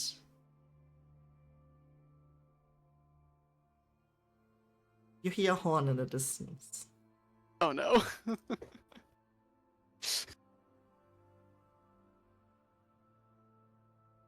And that's How where we far leave off. distance? Okay. for today. Eric was probably right. This was not the camp that you were looking for. Ba, ba, ba. No, I didn't want to become the asshole there, but if you're gonna... But I did, and I'm not proud of that. You didn't want to become the asshole, but you filled the role ever so perfectly. Yeah, no. Thank you everyone for joining us tonight. If you enjoyed the session, don't forget to follow, subscribe, and share this. And you can also watch the VOD and the VOD from last session on my YouTube channel. Yippee deep, check out my socials. We can hang out on Discord and discuss what happened this session and what happened last session. And if you want to see everything that happened, it's up on YouTube. Luri, could you grab the YouTube link for me again, please? And thank you. Check out the lovely cast that I had once more a great amount of fun with. Although they fucked up all my cards. But yeah. Take no response. You take no responsibility, you have full responsibility, sir. Yeah. That was today's Ragnarök Echoes of Doom, a Norse mythology, grim, dark, actual play series in D&D 5e. Coming out with us, discuss what has happened, what will happen, probably research theory crafting about divine energies as well. And we will be live again with this in November. On the 17th at 4:30 UTC2. I'll keep you posted. Thank you, Moonwind. That's really nice to hear. 4:30. Yes, because we will have a time change. End of October, the time springs backwards. Oh. Oh, that's nice. That could be a good birthday gift then, Moonwind. Ooh. Hopefully. Fun. Yeah. If you have other plans, totally fine. But yeah, please check out the cast.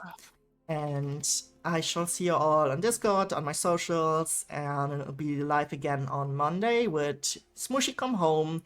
Hilariously sarcastic and sassy little mushroom going on an adventure because the mushroom lost the home and now needs to find his way back, and it's very sassy and very funny, and I'm having a great time because mushrooms, of course. You bring cake and bubbles if you're free. That's very, very good. I like it. Yeah, you can catch the VOD on YouTube. It will be up soon, probably within the next week, as we get into the workflow of that. Yeah, other than that, I don't think I have anything more to add. I keep you all posted. Thank you all so much for playing tonight, to my players, and if you want to check out the setting for yourself, you can do so here. It is a custom setting for 5e, D&D 5e, by Mana Project Studio, an Italian graphic design studio, and they have lots of new mechanics on which we even didn't touch yet. So, there you go. Thank you all so much for tonight. I shall see you on Monday. Bye-bye. Bye. Bye. Bye.